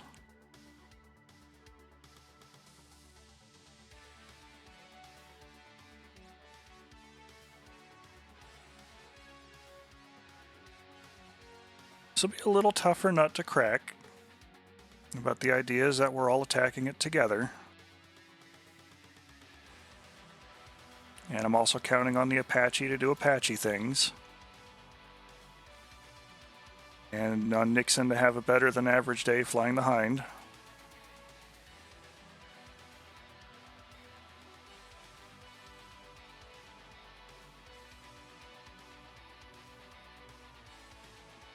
Okay. Got some gun emplacements there. Let's give them some radar directed ropers. Couple good batteries. Now, this is a little saturated. So I'm going to actually move these guys over here towards the armored division.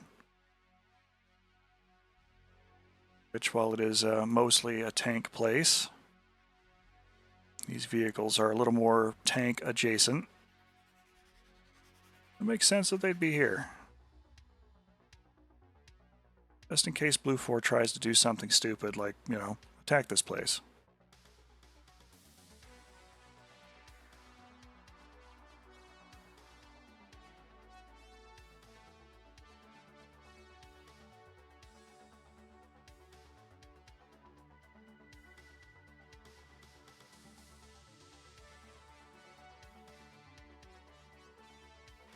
Park this Shoka battery back here to make the pop-up to try and attack the SA-3 site a little more spicy.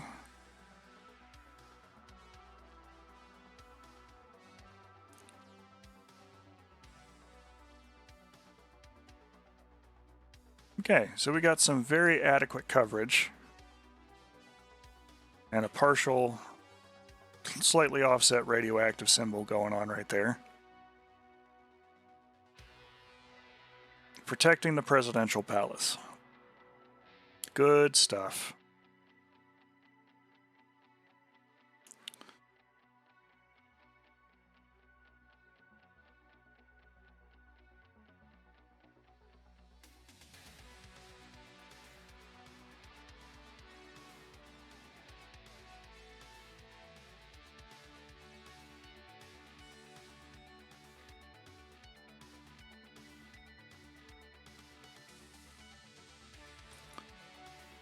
Let's just go ahead and go down here and preemptively set up this zone.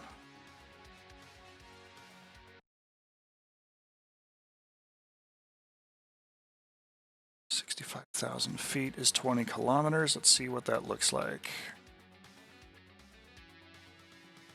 That covers Rosh Pina. Just out the gate. Let's go ahead and make that 15 kilometers.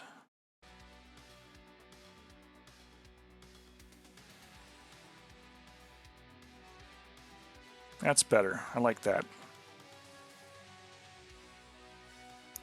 So that's going to be the zone where it activates all the groups.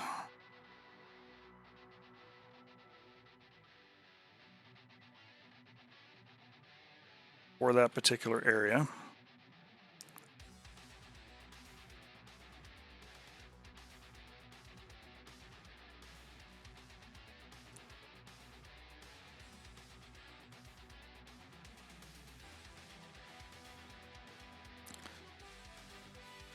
Again, I don't want to go super overboard with it, but I do want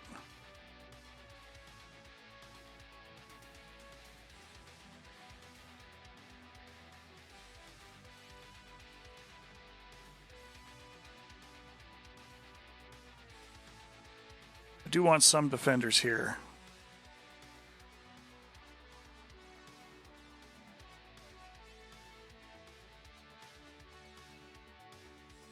That are not, you know, SAM sites and gun pits and things. Like, there should actually be some armor and whatnot, and really kind of give the helicopters some things for them to attack in particular.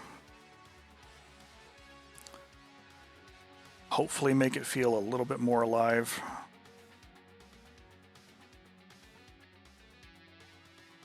Like, is the main objective the building? Sure.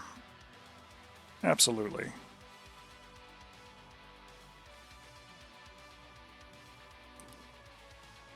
But this way, it gives some folks an opportunity to attack and destroy other vehicles in the zone in direct support of dropping bombs and things on there, because we're going to put cap up there too. They're going to have aircraft-based defenders.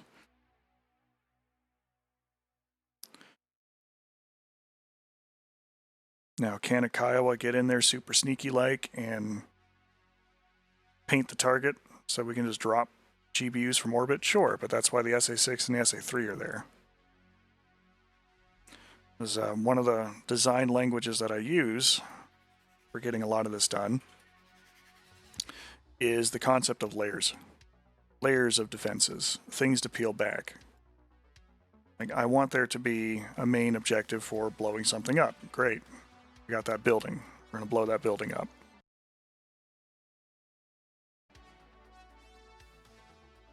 But if I can get in with a single aircraft and drop one piece of ordnance on top of the objective and it's done,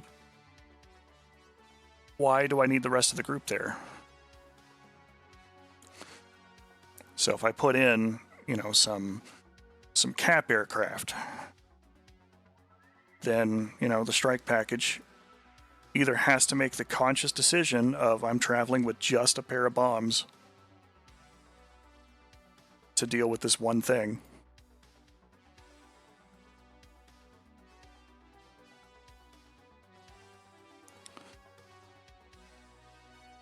or they've got to work with their friends and go, you know, I need some actual cap support. I need to be escorted on the way in. And your job is going to be able to keep the fighters busy while I get in to do mine.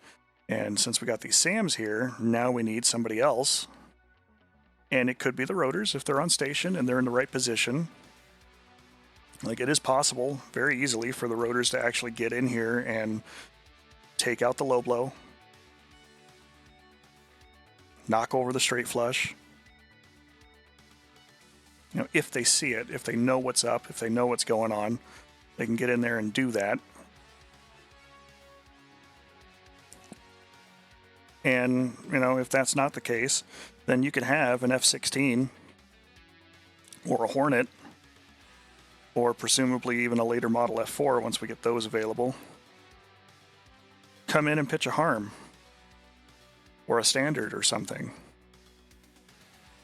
and potentially destroy the target.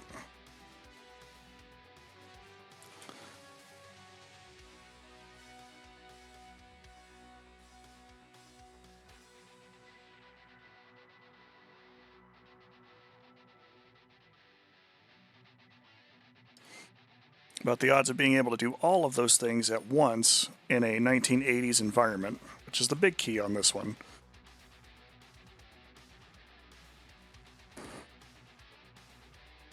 Because one of the reasons why a lot of these objectives are a little tighter, and you're like, oh, well, you know, Pylum, you're not dropping in things like an SA-15 or a Tunguska or, you know, some larger strategic area SAMs to kill these things. Well, the mission is supposed to be technologically a little more limited, which limits some of the weapons available to the aircraft and means that you've got to get in here with things like iron bombs that are a lot less accurate. Laser guided bombs, which, you know, either need somebody doing buddy lasing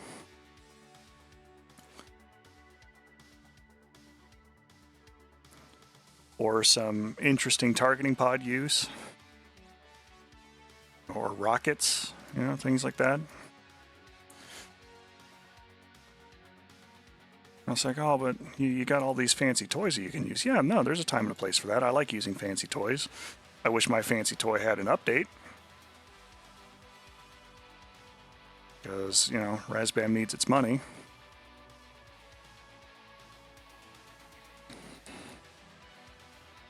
Fancy toys are good. But sometimes the added challenge of, you know, use these weapons that are maybe a little less than ideal also has a place. And that's what this mission is about, is using the more limited stuff to get the job done. Like, this is a place where there's no AMRAAMs, so you can't rely on your F-15s coming up with, you know, 3 AMRAAMs, a Sidewinder, and a whole mess of bombs, like I've done many times on this stream, and just come screaming through here and go, I want to JDAM all these things, pitch the nose up, and with 1 aircraft completely wipe out the objective, long before anybody or anything can do anything about it. Is that fun? Yeah, no, it absolutely can be. It's what I love doing in the F-15, especially if I gotta thread the needle in a lot of ways and really kind of push my way to the objective and do a lot of low altitude, bad weather, you know, insert all of the challenges of flight here to make that one reality happen. Like, that's great. That's fun. That is a demonstration of proficiency in the airframe. However, if I'm playing with a bunch of friends, that is very boring to the rest of the people that I ostensibly like doing things with. So now we get to a point where there's Sparrows, where, yeah, you know, the Mirage is a perfect platform in this environment. It's a good interceptor. It's got good air-to-air missiles. They're Fox 1s, but they're good Fox 1s. You know, as capable, in some ways more capable than the Sparrow M's that we have available. But it can get in there and it can actually fight and roll and get in on it and stand a decent chance of being able to do its job. And that's what I'm looking for this whole mission plan. A lot of words to say that, yeah, I've got a lot of targets that are in this zone, but I'm anticipating 4 or 5 people attacking this general vicinity together, you know, shielding it with cap, performing the actual strike on the mission target, and thinning the herd to allow that strike platform to get in and do its job.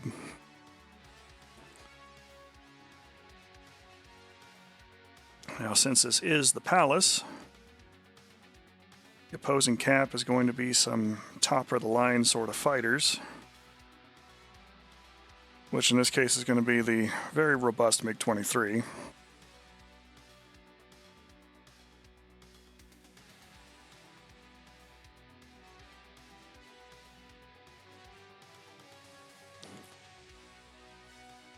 Not going to give it its ER missiles. It's more, I don't feel like that would have been exported to Syria. But we are going to make sure there's 4 of them. We remove the cap tasking and give them an altitude of about 15,000 feet to play with. Like I do for all of the AI aircraft, they're going to get unlimited fuel so they don't just break and go home. We're going to put them in Finger 4, group close.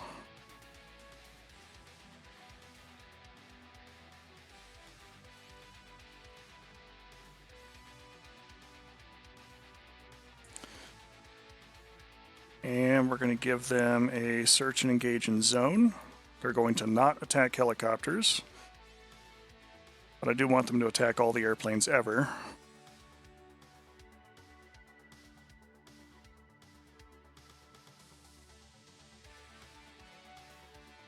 Kind of want them to mostly protect this airspace, but this does give them a good 50-mile zone of defense that they are going to be looking to stop people from doing things in.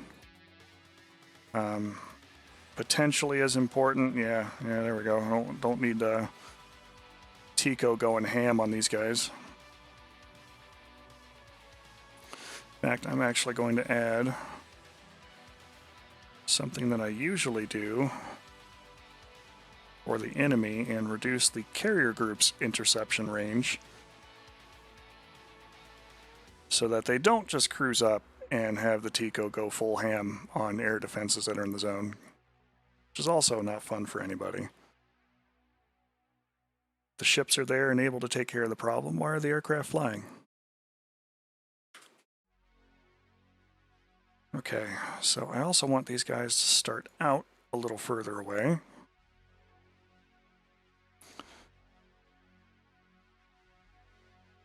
And we're going to give them a little patrol point.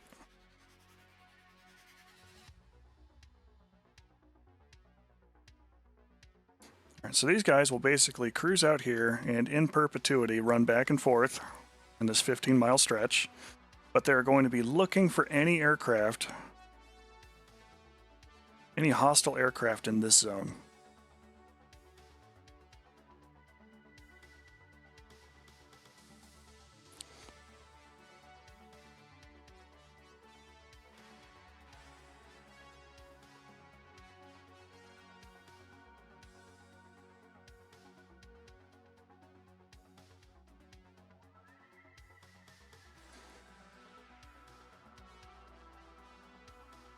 Really? Okay, fine. We'll just go through here.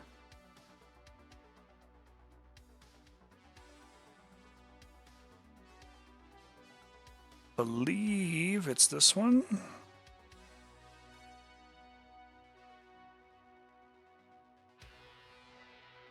Maybe.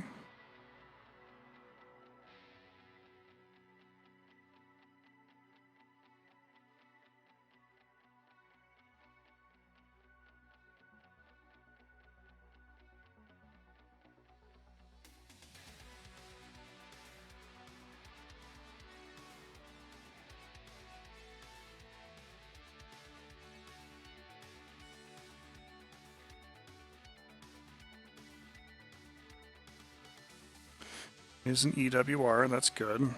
Set frequency 124. What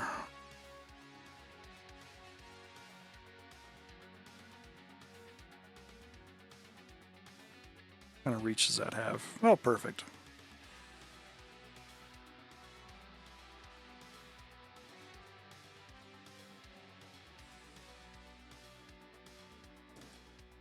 All right, so now they're going to also have the benefit of an early warning radar that is set up at Damascus, feeding them information about aircraft in the zone. Now, does this mean that the players can come in there and absolutely kill the pseudo AWACS in the form of the EW radar? Absolutely. But that's okay. Players should be rewarded for their original thinking. All right, now I'm not going to go ham and put a whole bunch of groups providing cap up here. One, because ostensibly it's probably going to be just a few people doing cap type work, and I'm going to have other fighters that are patrolling through this zone. And a 4-ship with no AMRAAMs is a little more formidable for a small number of aircraft to deal with. Somebody's always shooting at somebody at that point. So we are going to go with a little bit of less is more for this objective area, but this objective area is now largely complete. I just have to wire the triggers up for it, which is a later me problem for a different part of the stream. Because the other thing that I want to do now is a sea strike, which again, aircraft taken off from Ramat David. It's going to be primarily a Viggen / Hornet type objective, anybody with anti-ship with missiles. And we're going to put a naval group out here. Really? The Syrians have a carrier? Why? Do they know? Do the Syrians know they have a carrier? Given the name, I think that's a just one that's attached to every red group, and it's probably for Argentina.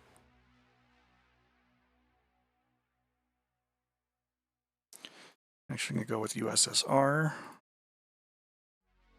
Well, you know what? Let me see what all is available there for... No?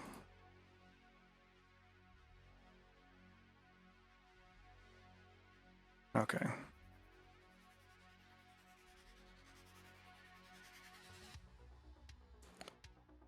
We're going to go with some frigates. Yeah, Razbam assets are never group. That's what I figured. Makes sense. So the challenge that I've got here with these boats is I want them in such a position that they are useful and a good valid target. But I don't want them so close that the cruiser group just goes completely nuts and kills them. Vice versa, since I know the Soviet Navy type stuff has a lot of long-range anti-ship missiles, I really don't want them to be in position to do likewise to the carrier group, as that causes other problems. I also don't want to put them in such a position where I have to restrict their ROE to return fire only, because the first barrage of missiles that comes in to kill them will get through. Then they'll go nuts and probably attack other groups and things, but, you know, I kind of want them to actually fight back.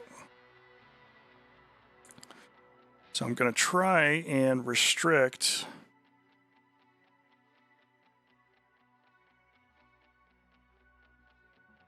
what ships we put in here.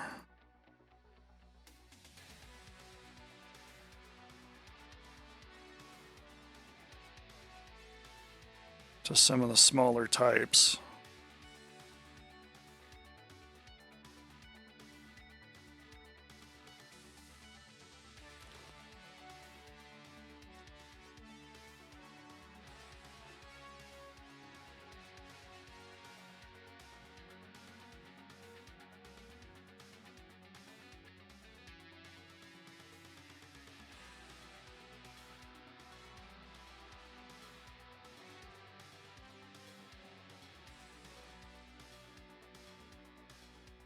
I've sank enough Ilinyas in cold waters. We'll put them. It'll be a tanker group. Yeah, that'll be the thing. That's the ticket. It's an escorted tanker group that needs destroyed.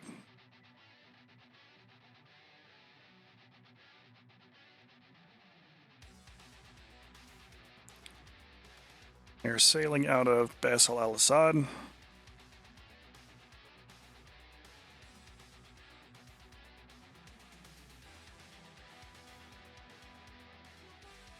Trying to go around Cyprus, away from the known carrier forces, which will still take them forever because they're boats. And even doing 14 knots, that's going to be an adventure for them, I think. So we'll have a surfaced Kilo. You know, he's up, he's charging his batteries, he's doing his thing.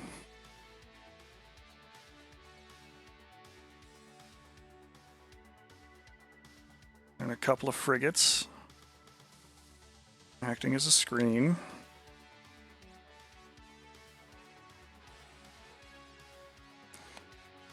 And then the tankers in convoy.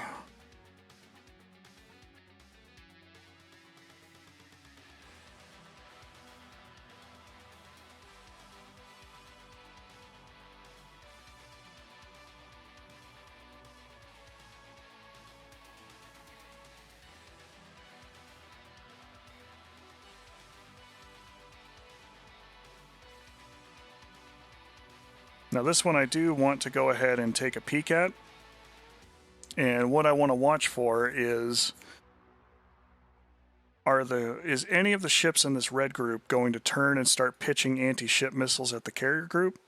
Or is the Tico going to start pitching harpoons up at this group?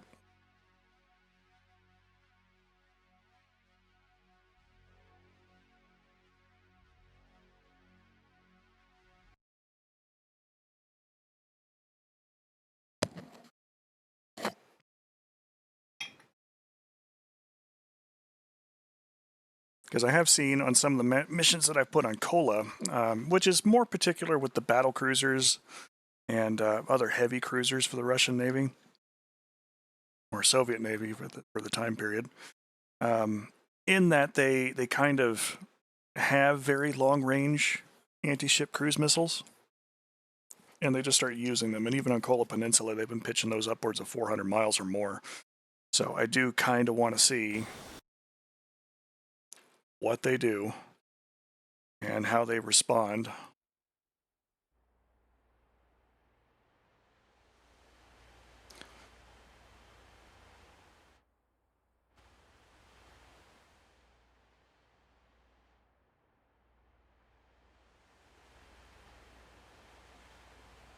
A lot of smokers on that Kilo class. Such a petite little quiet submarine.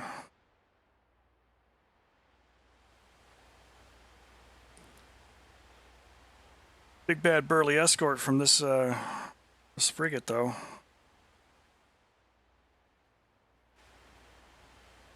Bet these boats feel real safe. Perfect Vigan targets. Only those 3 boats will be associated with that objective, too. Like, if you want to take out the rest of the actual fleet... Oh, good lord. Let's watch that again. Yep, DCS is a perfect game with no problems. There's no need for spotting dots. All the spotting dots always work. Everything's great. It's just, you know, an inflatable super tanker.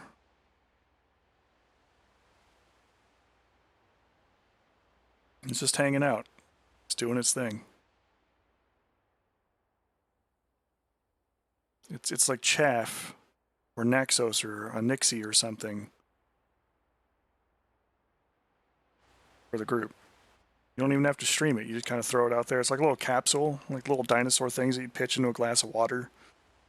Just kind of expand and grow and everything. I mean, you know, that's I'm sorry, for the younger crowd, for the younger kids, that was a thing we used to do, like 80s and early 90s. You have these little capsules, and you could pitch them in water, and they'd expand and grow and turn into things. And you know, it's always a little adventure to see how they kind of blow up and do their thing. It's basically what the super tanker's doing. I might be able to turn that off if I turn off civilian traffic, because I don't like that at all. And bad on you, DCS, for putting in objects and whatnot. Like this boat, there's no reason this boat should not be visible right now at that scale. I roll back and forth like 1,000 feet and all of a sudden, boat. I would hate that if I was targeting this group and I'm looking for radar returns, and maybe it doesn't show up on the radar, but it's Eagle Dynamics. I wouldn't be surprised if it did. Yeah, that's you see. Not only do you get the airborne super tankers, but you get the naval super tankers too. $79.99.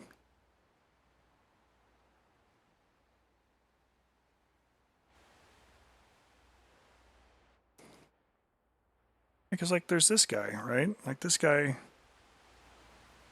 They're on a collision course right now.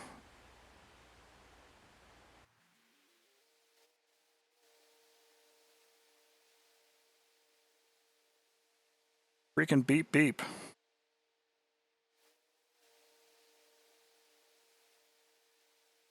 Yep, we're just going for it. Right through it as if it wasn't there. Like, I know you're going to have ambient traffic and everything else like that, but damn, dude. Come on, DCS. Don't be scuffed. Lazy spaghetti code. Okay, so the good news is that they are doing their thing. They're cruising. And I don't have little dots that tell me that the Ticonderoga has gone completely bonkers. And thinks that, you know, an airliner's an F-14 diving down on it or anything.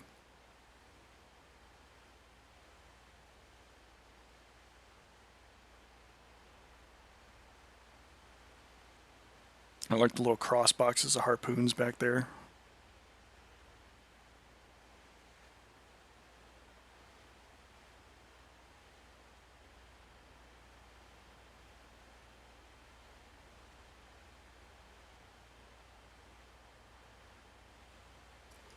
Some Sea Whiz. 5-inch guns, fore and aft. Basically, the difference between the Ticonderoga class cruiser and the Arleigh Burke destroyer is both kind of functionally identically the same sort of vehicle, but the cruiser has a gun on either end of the ship. And the ABs are a little smaller. Slightly different arrangement.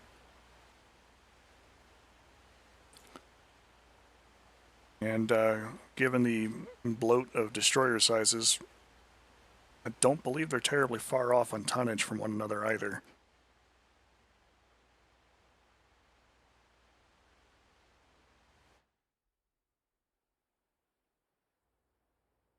I mean, they could be. They could be ever so slightly larger. 5 rings in my head, though, because it's kind of the same gun mount that they use for, like, everything. It makes sense if they had the more common ammunition. I'm gonna have to go look that up now.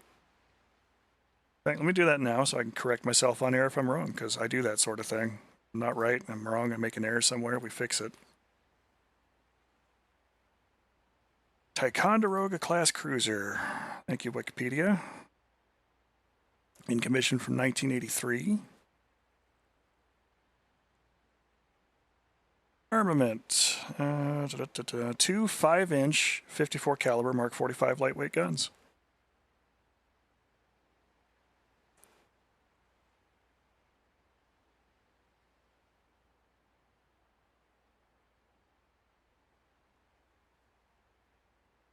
What's its displacement? Should show me here somewhere. Yeah, there we go. Approximately 9,600 long tons. Let's look at the Arleigh Burke class destroyer and try and get the specifications specifically for the Flight 2, which is what we have in the game right now. Built from 1988 to the present. We have a bunch of those.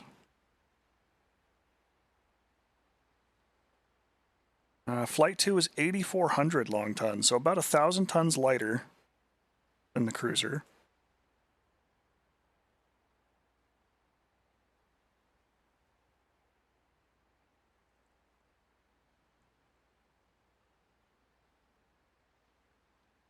And with a 5-inch 62 caliber mod 45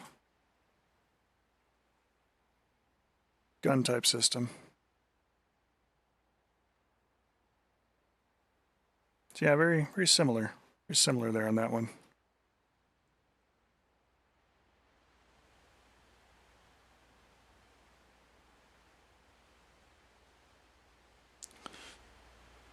Yeah, the modern U.S. Navy and modern U.S. military, really, for all purposes, has really kind of been going with this, like, common everything system, you know? And sometimes that makes sense. It's like, you know, if it's not broke, don't fix it. We got vertical launch cells here. I wouldn't be terribly surprised if a slightly modified system for use in a submarine is what they kind of stuff into some of the ones that we've got.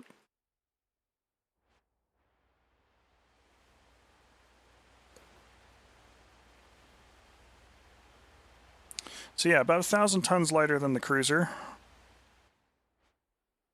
but also very similarly armed and designed, and you know, what a difference 5 years makes, right?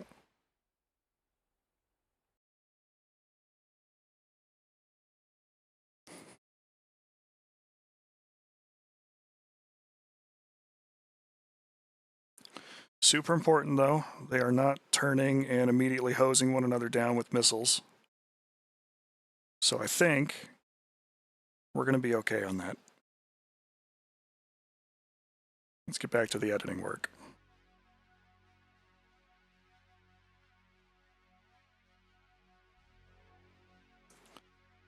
That's our ship objective. That's going to be specifically for our Hornet boys and our Vigan boys going out there to do the thing. It's a lot more distant objective. I don't expect the rotors to go participate in that. It's not your job. Don't worry about it. If we really feel obliged, I could put some little boats and shit inside the Sea of Galilee. and you can go blow those up. They're like a little war on Lake Mead almost, but over here in Syria.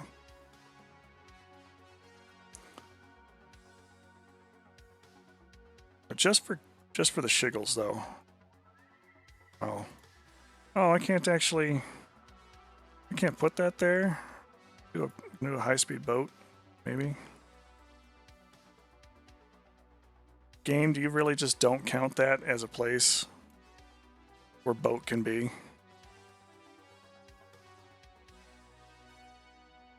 Oh no, there it is. Okay. Let's see if we can't step up our game.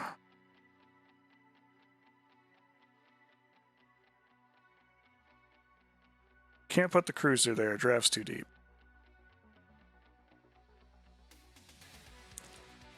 Can't put the frigate there.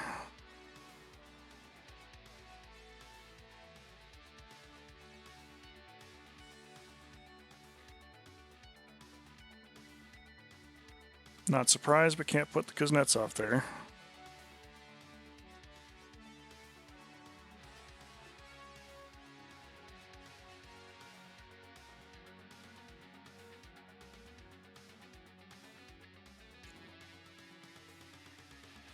But we can put little high-speed boats. You know, I'm going to do it.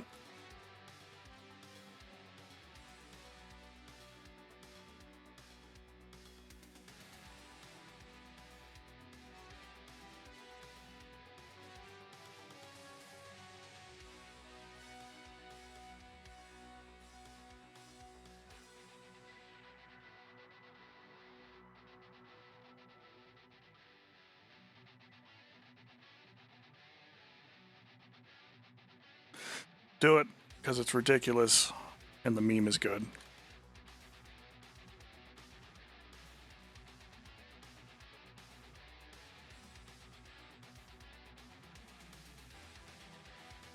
Hell yeah, go 30 knots.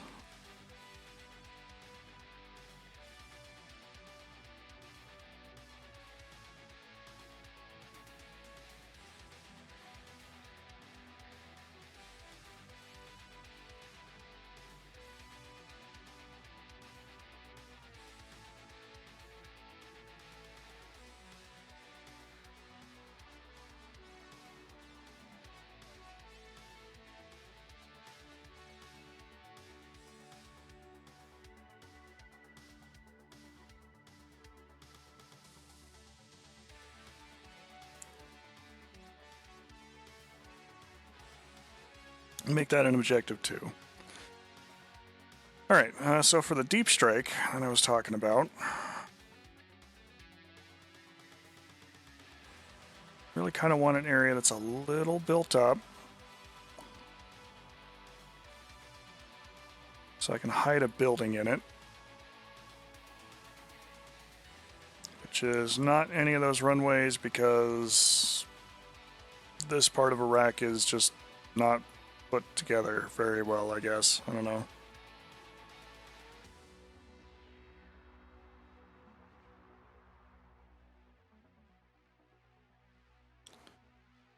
Let's go fire extinguishers, camouflage, buildings. Here we go. I like this one. It's a good building. It's a very building-like building.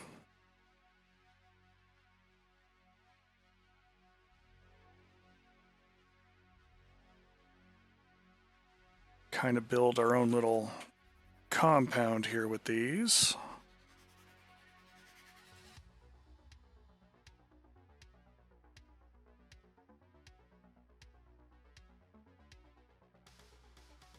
Yep, we'll do this one too. Come on, let me grab it.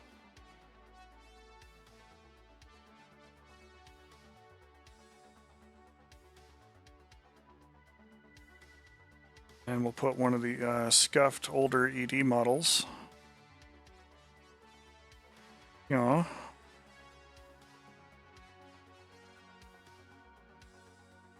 Subsidiary structures I want? No, those are all houses. Scuffy houses.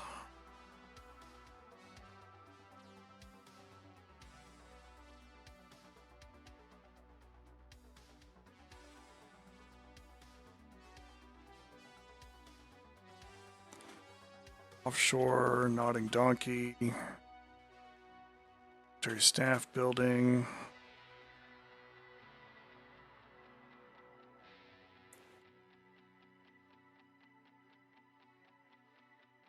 Oh, okay.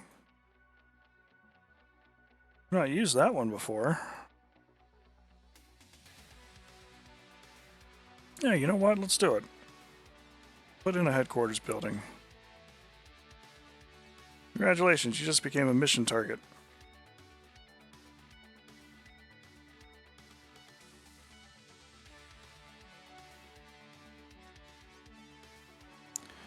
IP tower.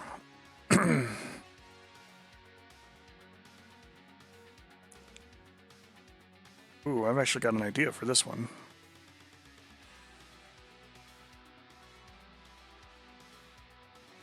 Got a digger. Scuffy command center. Chemical tank. What the hell do they name it?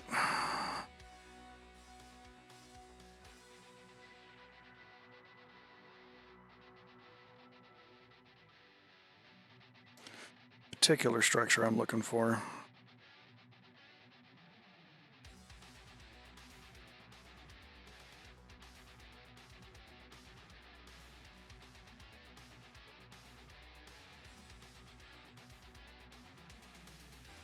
I do kind of want to use that somewhere too. A little FARP sort of short vertical short takeoff base.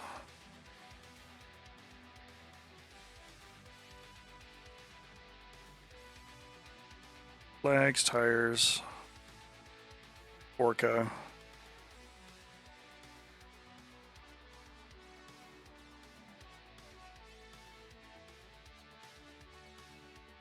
Scuffed two-dimensional buildings from 24 years ago. There we go. Tech Combine. That's the ticket.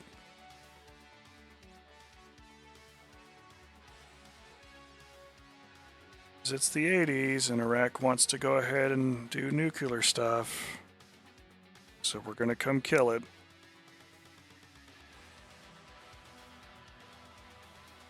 Conveniently co-located next to H3.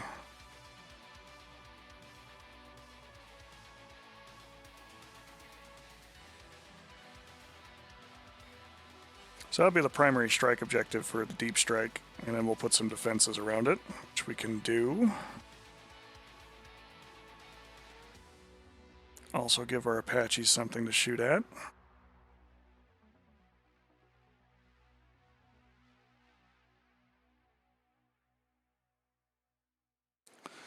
Change our enemy faction here to Iraq. What kinds of things do we have? 19, ZU-23 pits. Rapier and Roland. This could be fun.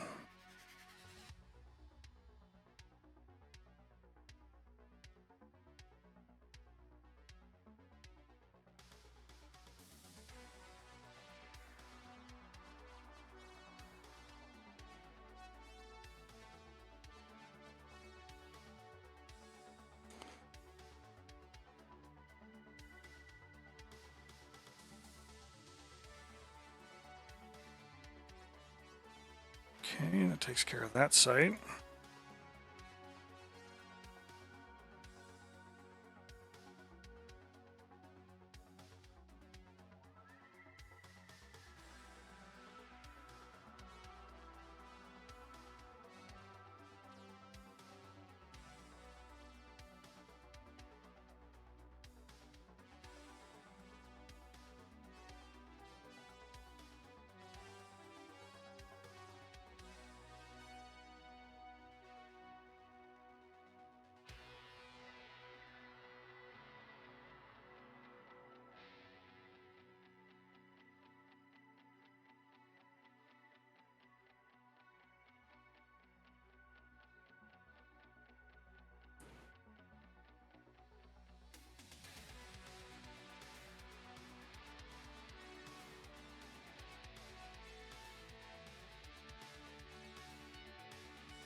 Okay, so I got my 45 units that I'm going to put out here for defending this place.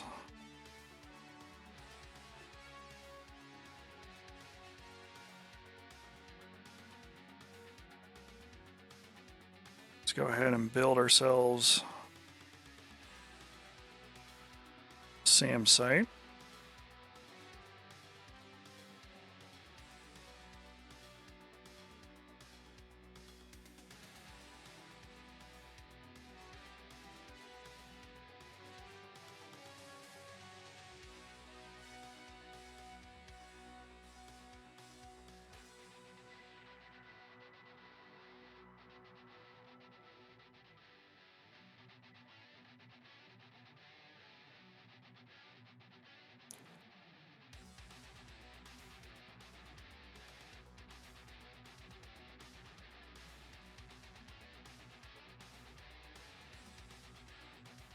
Put these a little closer together so they can operate in pairs.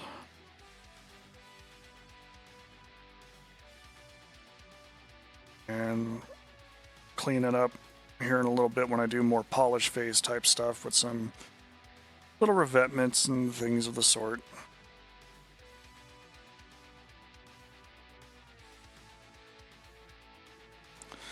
Now the idea with that I have behind the deep strikes, just kind of cluing you into how I'm thinking when I'm putting these things together,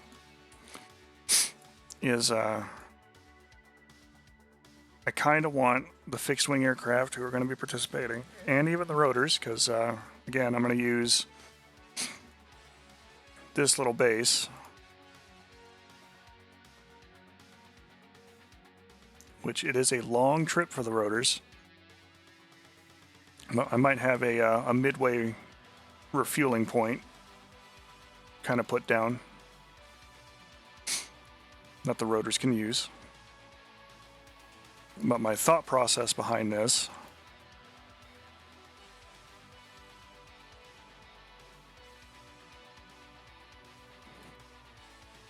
is this should be an objective that everybody's like, okay, we're going here. We're going to push our way in and take this objective. This is not an objective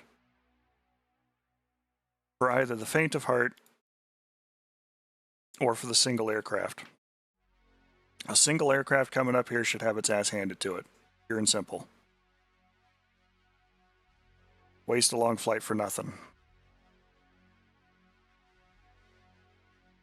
But if we've got several people on, and they're all working together, that's a different story.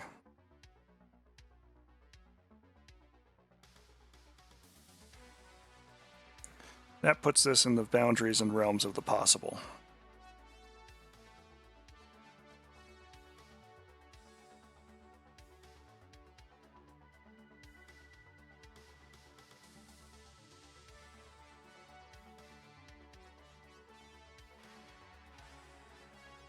Oh, I heard.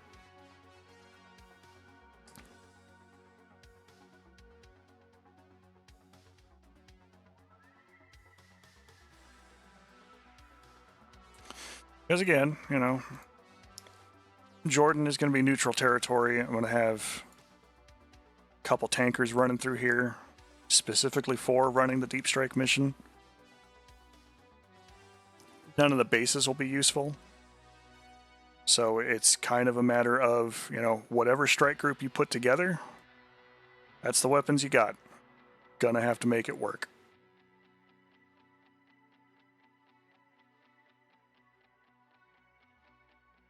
I will put a few en route things and build up a couple of little areas out here, but I imagine the helicopters are probably just going to see in a void, which is appropriate.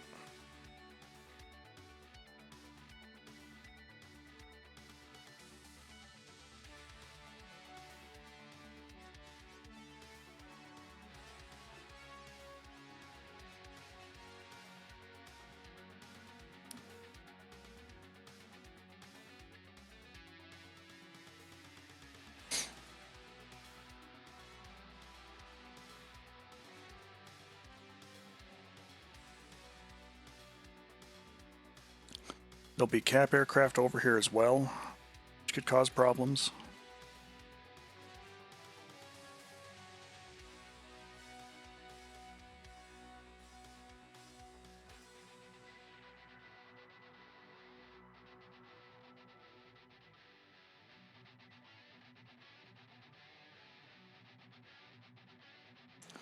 Which is as designed.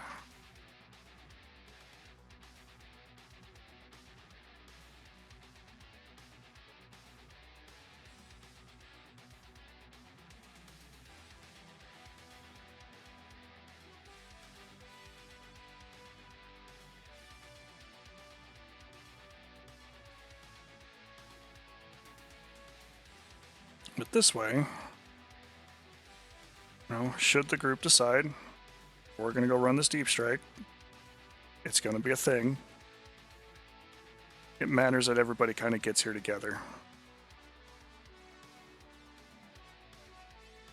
Now, knowing the kind of group that we tend to run with, I'm only anticipating 3 to 4 aircraft coming up, and 2 to 3 rotors. But if we got a good day, we got a lot of people on, and maybe entice the Hornet boys to come on and do something and be useful, play along. There's always an option for that too. Because, good 2, even just a couple of Hornets, a couple of F4s, an F-16 or 2, Tomcat, like a nice heavy-handed strike group like that could really make the difference here. And then you get a couple of rotors in there for support, and maybe there's a little bit of laser designating going on. Yeah, just makes it nice.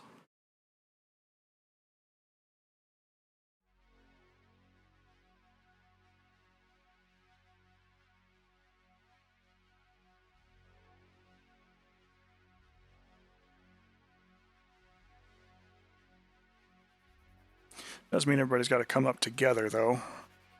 But that's the point.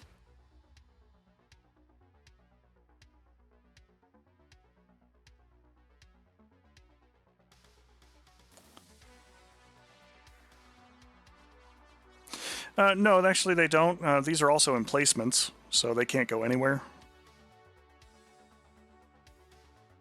But so long as you all leave them together like that, spaced out, if they don't have a move order to go anywhere, they won't consolidate into a formation. They will actually stay put right where they are.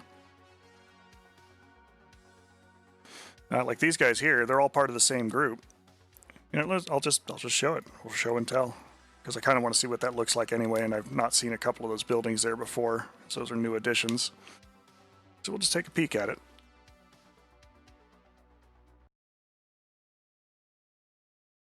Yeah, they don't need a hold order or anything. As long as they don't have a waypoint to travel to, they will remain in whatever position you put them in.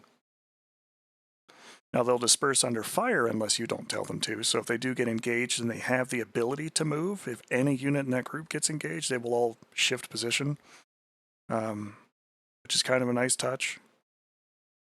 Ooh, I also need to put in there that the SAM systems will use the enhanced SAM defense stuff to try and throw off harms. Need to make sure that option is checked because that's not on by default. Okay, go spectators. I'll go check out this deep strike objective that we're putting into play. The clock is moving. And the SAM site is not moving. Everything's holding position. They're doing their thing. I have another objective out here. You know what?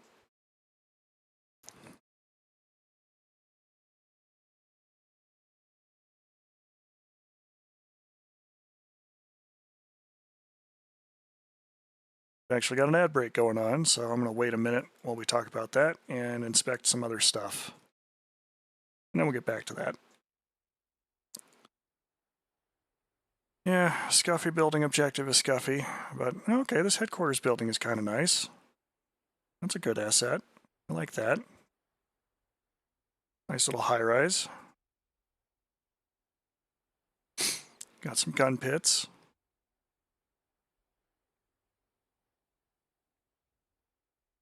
The little subsidiaries look good.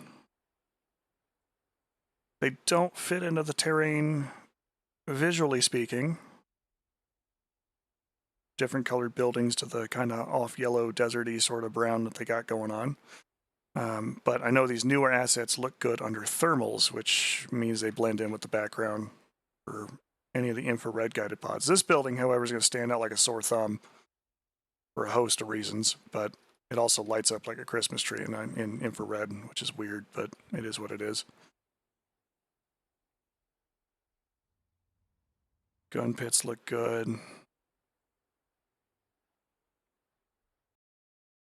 Okay, so now we're back from the ad break. These units are not moving. The clock is running. They're just hanging out, doing their thing.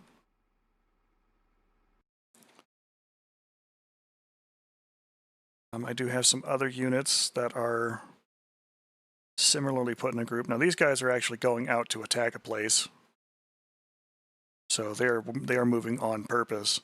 But the rest of these guys are put into different groups, and they are also not moving to try and reconsolidate and that kind of thing. This formation of Navy ships is moving together, but they are maintaining the initial positions I have given them rather than dropping into a formation. Got a sneeze coming up here real quick. I'm going to mute the microphone real fast.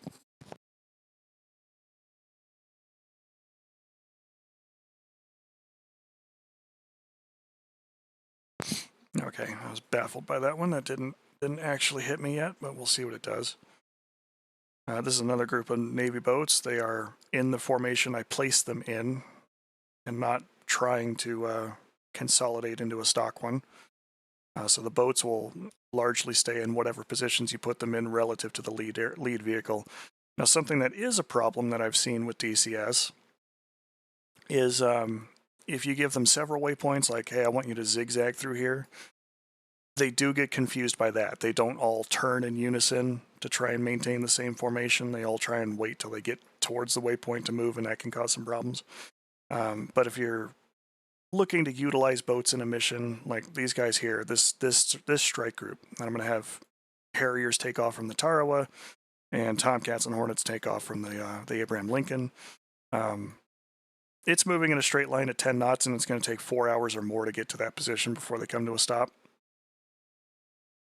which is about how long I kind of expect this mission to run before somebody resets it. So I can just kind of put them in a straight line and give them a nice, slow, steady speed and give them a little bit of headwind, and everything's okay.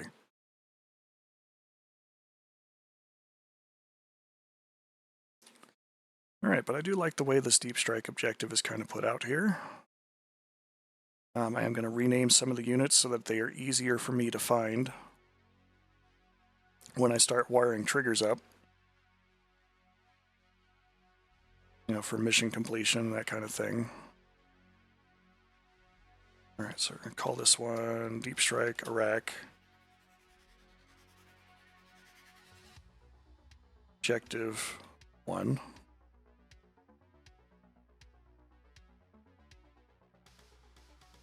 Static can have the same name as their group name, and I usually just rename both just so that way it's consistent. But DCS gets finicky with the first time you put the name together sometimes.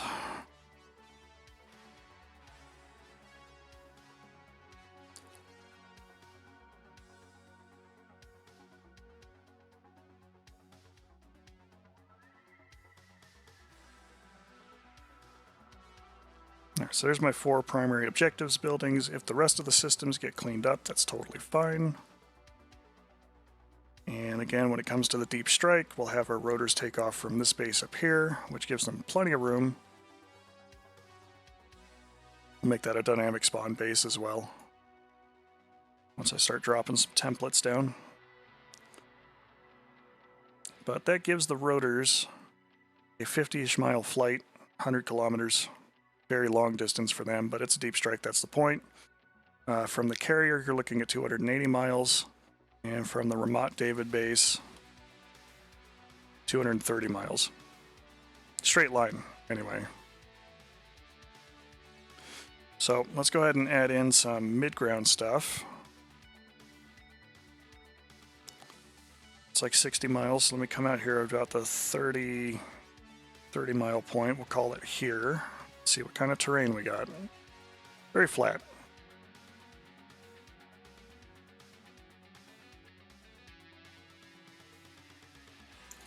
We're going to build ourselves a little fart.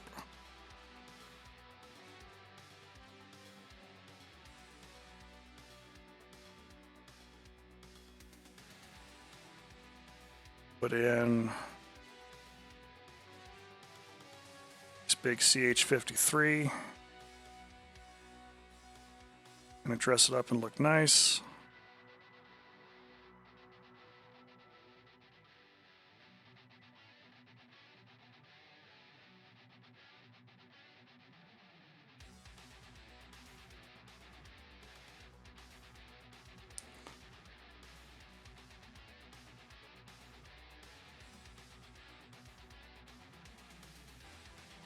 DCS is going to hang for a minute. There we go. Structures. Part fuel depot.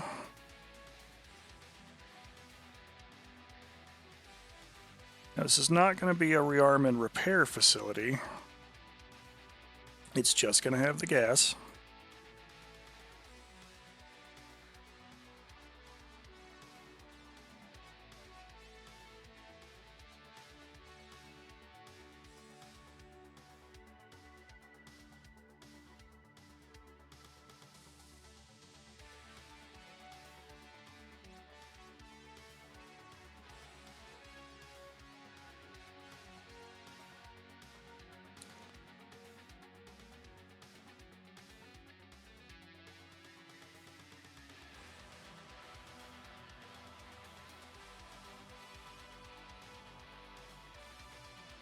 And you know, let's make this a little prettier.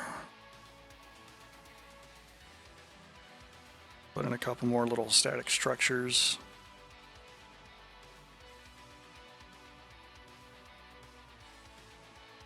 Not really a wall perimeter, is not what I'm looking for. Give me some sandbags. What do we got for sandbags?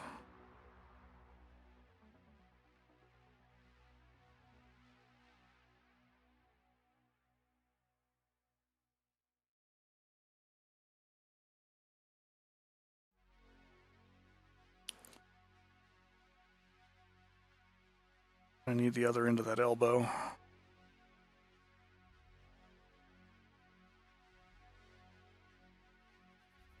Which we don't really have. Looks of it.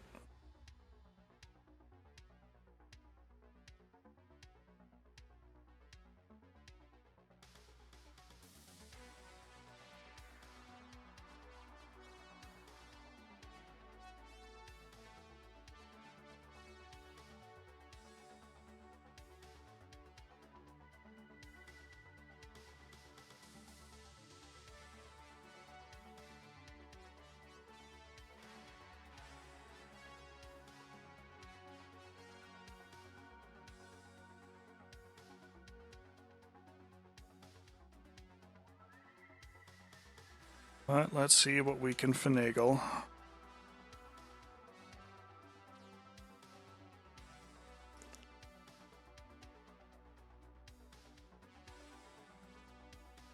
Yeah, you're right. That should be the other direction.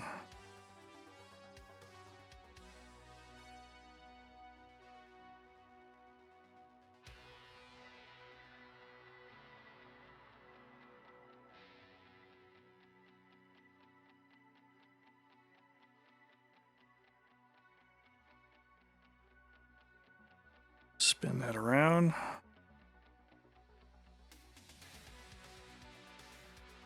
Try and make that look close.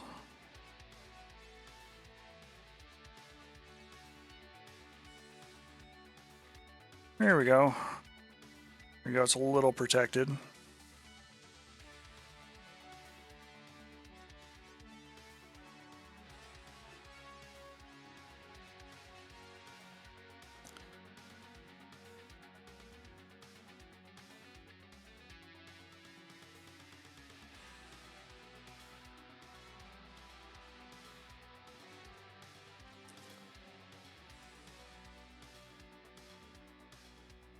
There, our boys carried up there a single little Avenger, some gas. We're just going to go ahead and clear all aircraft. Liquids are fine.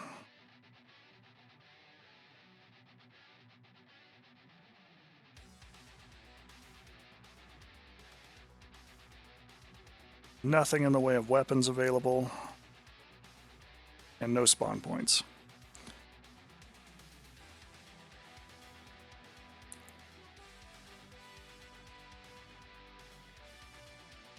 It's kind of in the middle of nowhere, so we're going to make sure that we put a little map marker down there.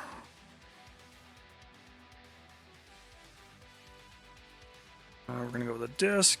It's a friendly place, so we'll call it blue. A little bit of a thin line.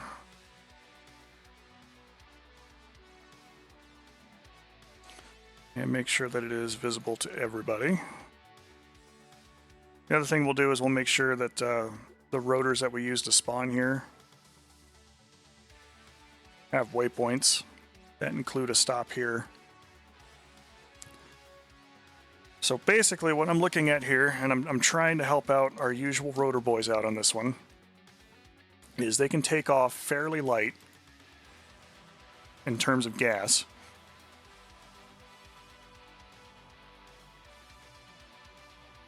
From the base, they fly out about 30 miles, they hit the refueling point, they can get gas. Another 30 miles, hit the zone, come back, get gas if they need it, and then return to base. So that way the rotors can participate in the deep strike mission. Because I'm not making a helicopter fly hundreds of miles from our ostensibly primary areas here. We built a few objectives. We're coming up on 3 hours. I'm going to take a little bit of break from some of the mission editing work, but that's going to kind of do what we're doing here for today. We are going to follow along with building more of this out probably Monday for the DCS portion of that stream. And I'm definitely going to be working on it kind of on my own time too, so you're probably going to see more stuff done the next time we pull this one up. And I'll make sure that I walk through some of the things like putting the triggers in place. I do want to build out probably 4 or 5 more objective areas with different targets. Right now we've got the attack on the palace.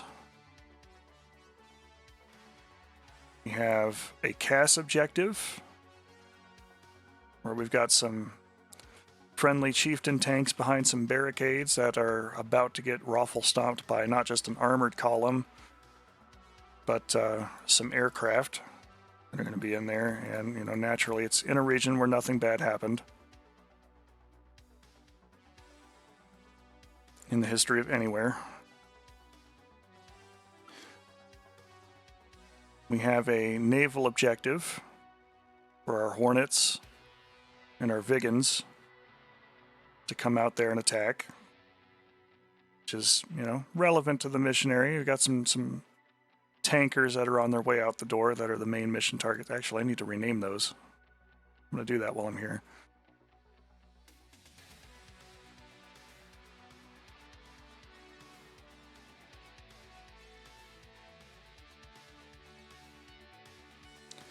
Unit name. Convoy Objective 1. Convoy Objective 2. Convoy Objective 3. Those 3 go up, mission's complete.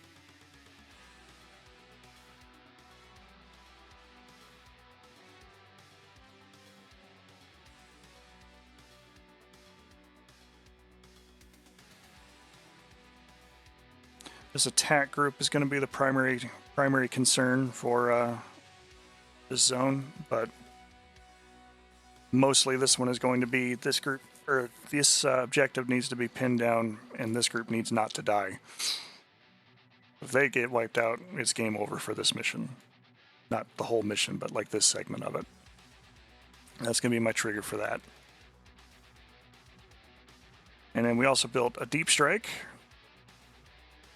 And again, this is still rough. It's not the polish phase. We're going to go in and put a bunch of statics to make it look pretty and, you know, really kind of fill out the gaps. And put, you know, intermediate units, because there should be some patrols out here in Iraq. Conveniently, they're going to leave this alone, because I really don't want that getting crushed. But, you know, there'll be things out there flying around and zipping around and doing its thing, so that the rotors are not just, you know, hey, we're here, straight line, let's just talk BS the whole way down. Like, there'll be room for that, but also some pop-ups. So we have built like four-ish missions here so far. And I want to kind of put in a few more. I also want to do something with logistics. Like I think this base up here and its associated stuff. I'm going to have limited equipment available there, like enough that the rotors can take a full load up. But that will give a reason for some CH-47s hauling gear and equipment from the back lines to the front lines to be a factor. As far as one of the things that I mentioned earlier, I saw this static object. Just going to pull up here again real quick.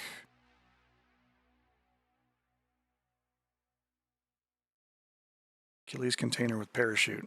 Now, my thought for this one is having a mission where we have dropped very sensitive supplies accidentally behind enemy lines.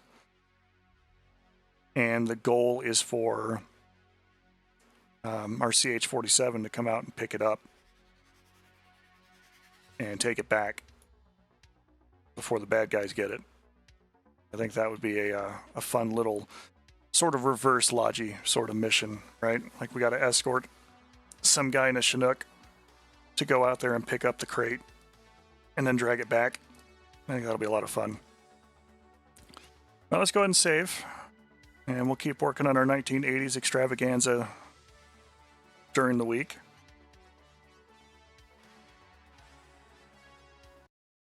But for now, let's go ahead and close things down with some of our usual things here. I appreciate the likes, the follows, the subscribes. If you do like what you see, if you want more of what you see, if you got more questions that you want to ask, not just about the mission editor, but any of the games that we play and do things with, please, I encourage that. I like all the interactions in the chat. It's good stuff. Reminder, too, that if you have Amazon Prime, you do have access to a Twitch subscription for free to a streamer of your choice. And if you choose to spend that one here, I very much appreciate that. It's not required. It'll get you through the ads and all of that. And we'll see if we can put some subscriber benefits here through the new year.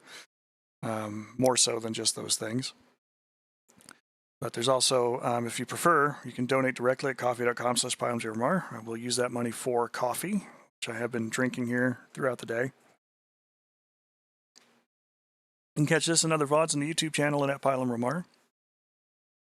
And today is Saturday, so we did DCS Saturday here at 9 a.m. Pacific time. Monday, we have 2 streams.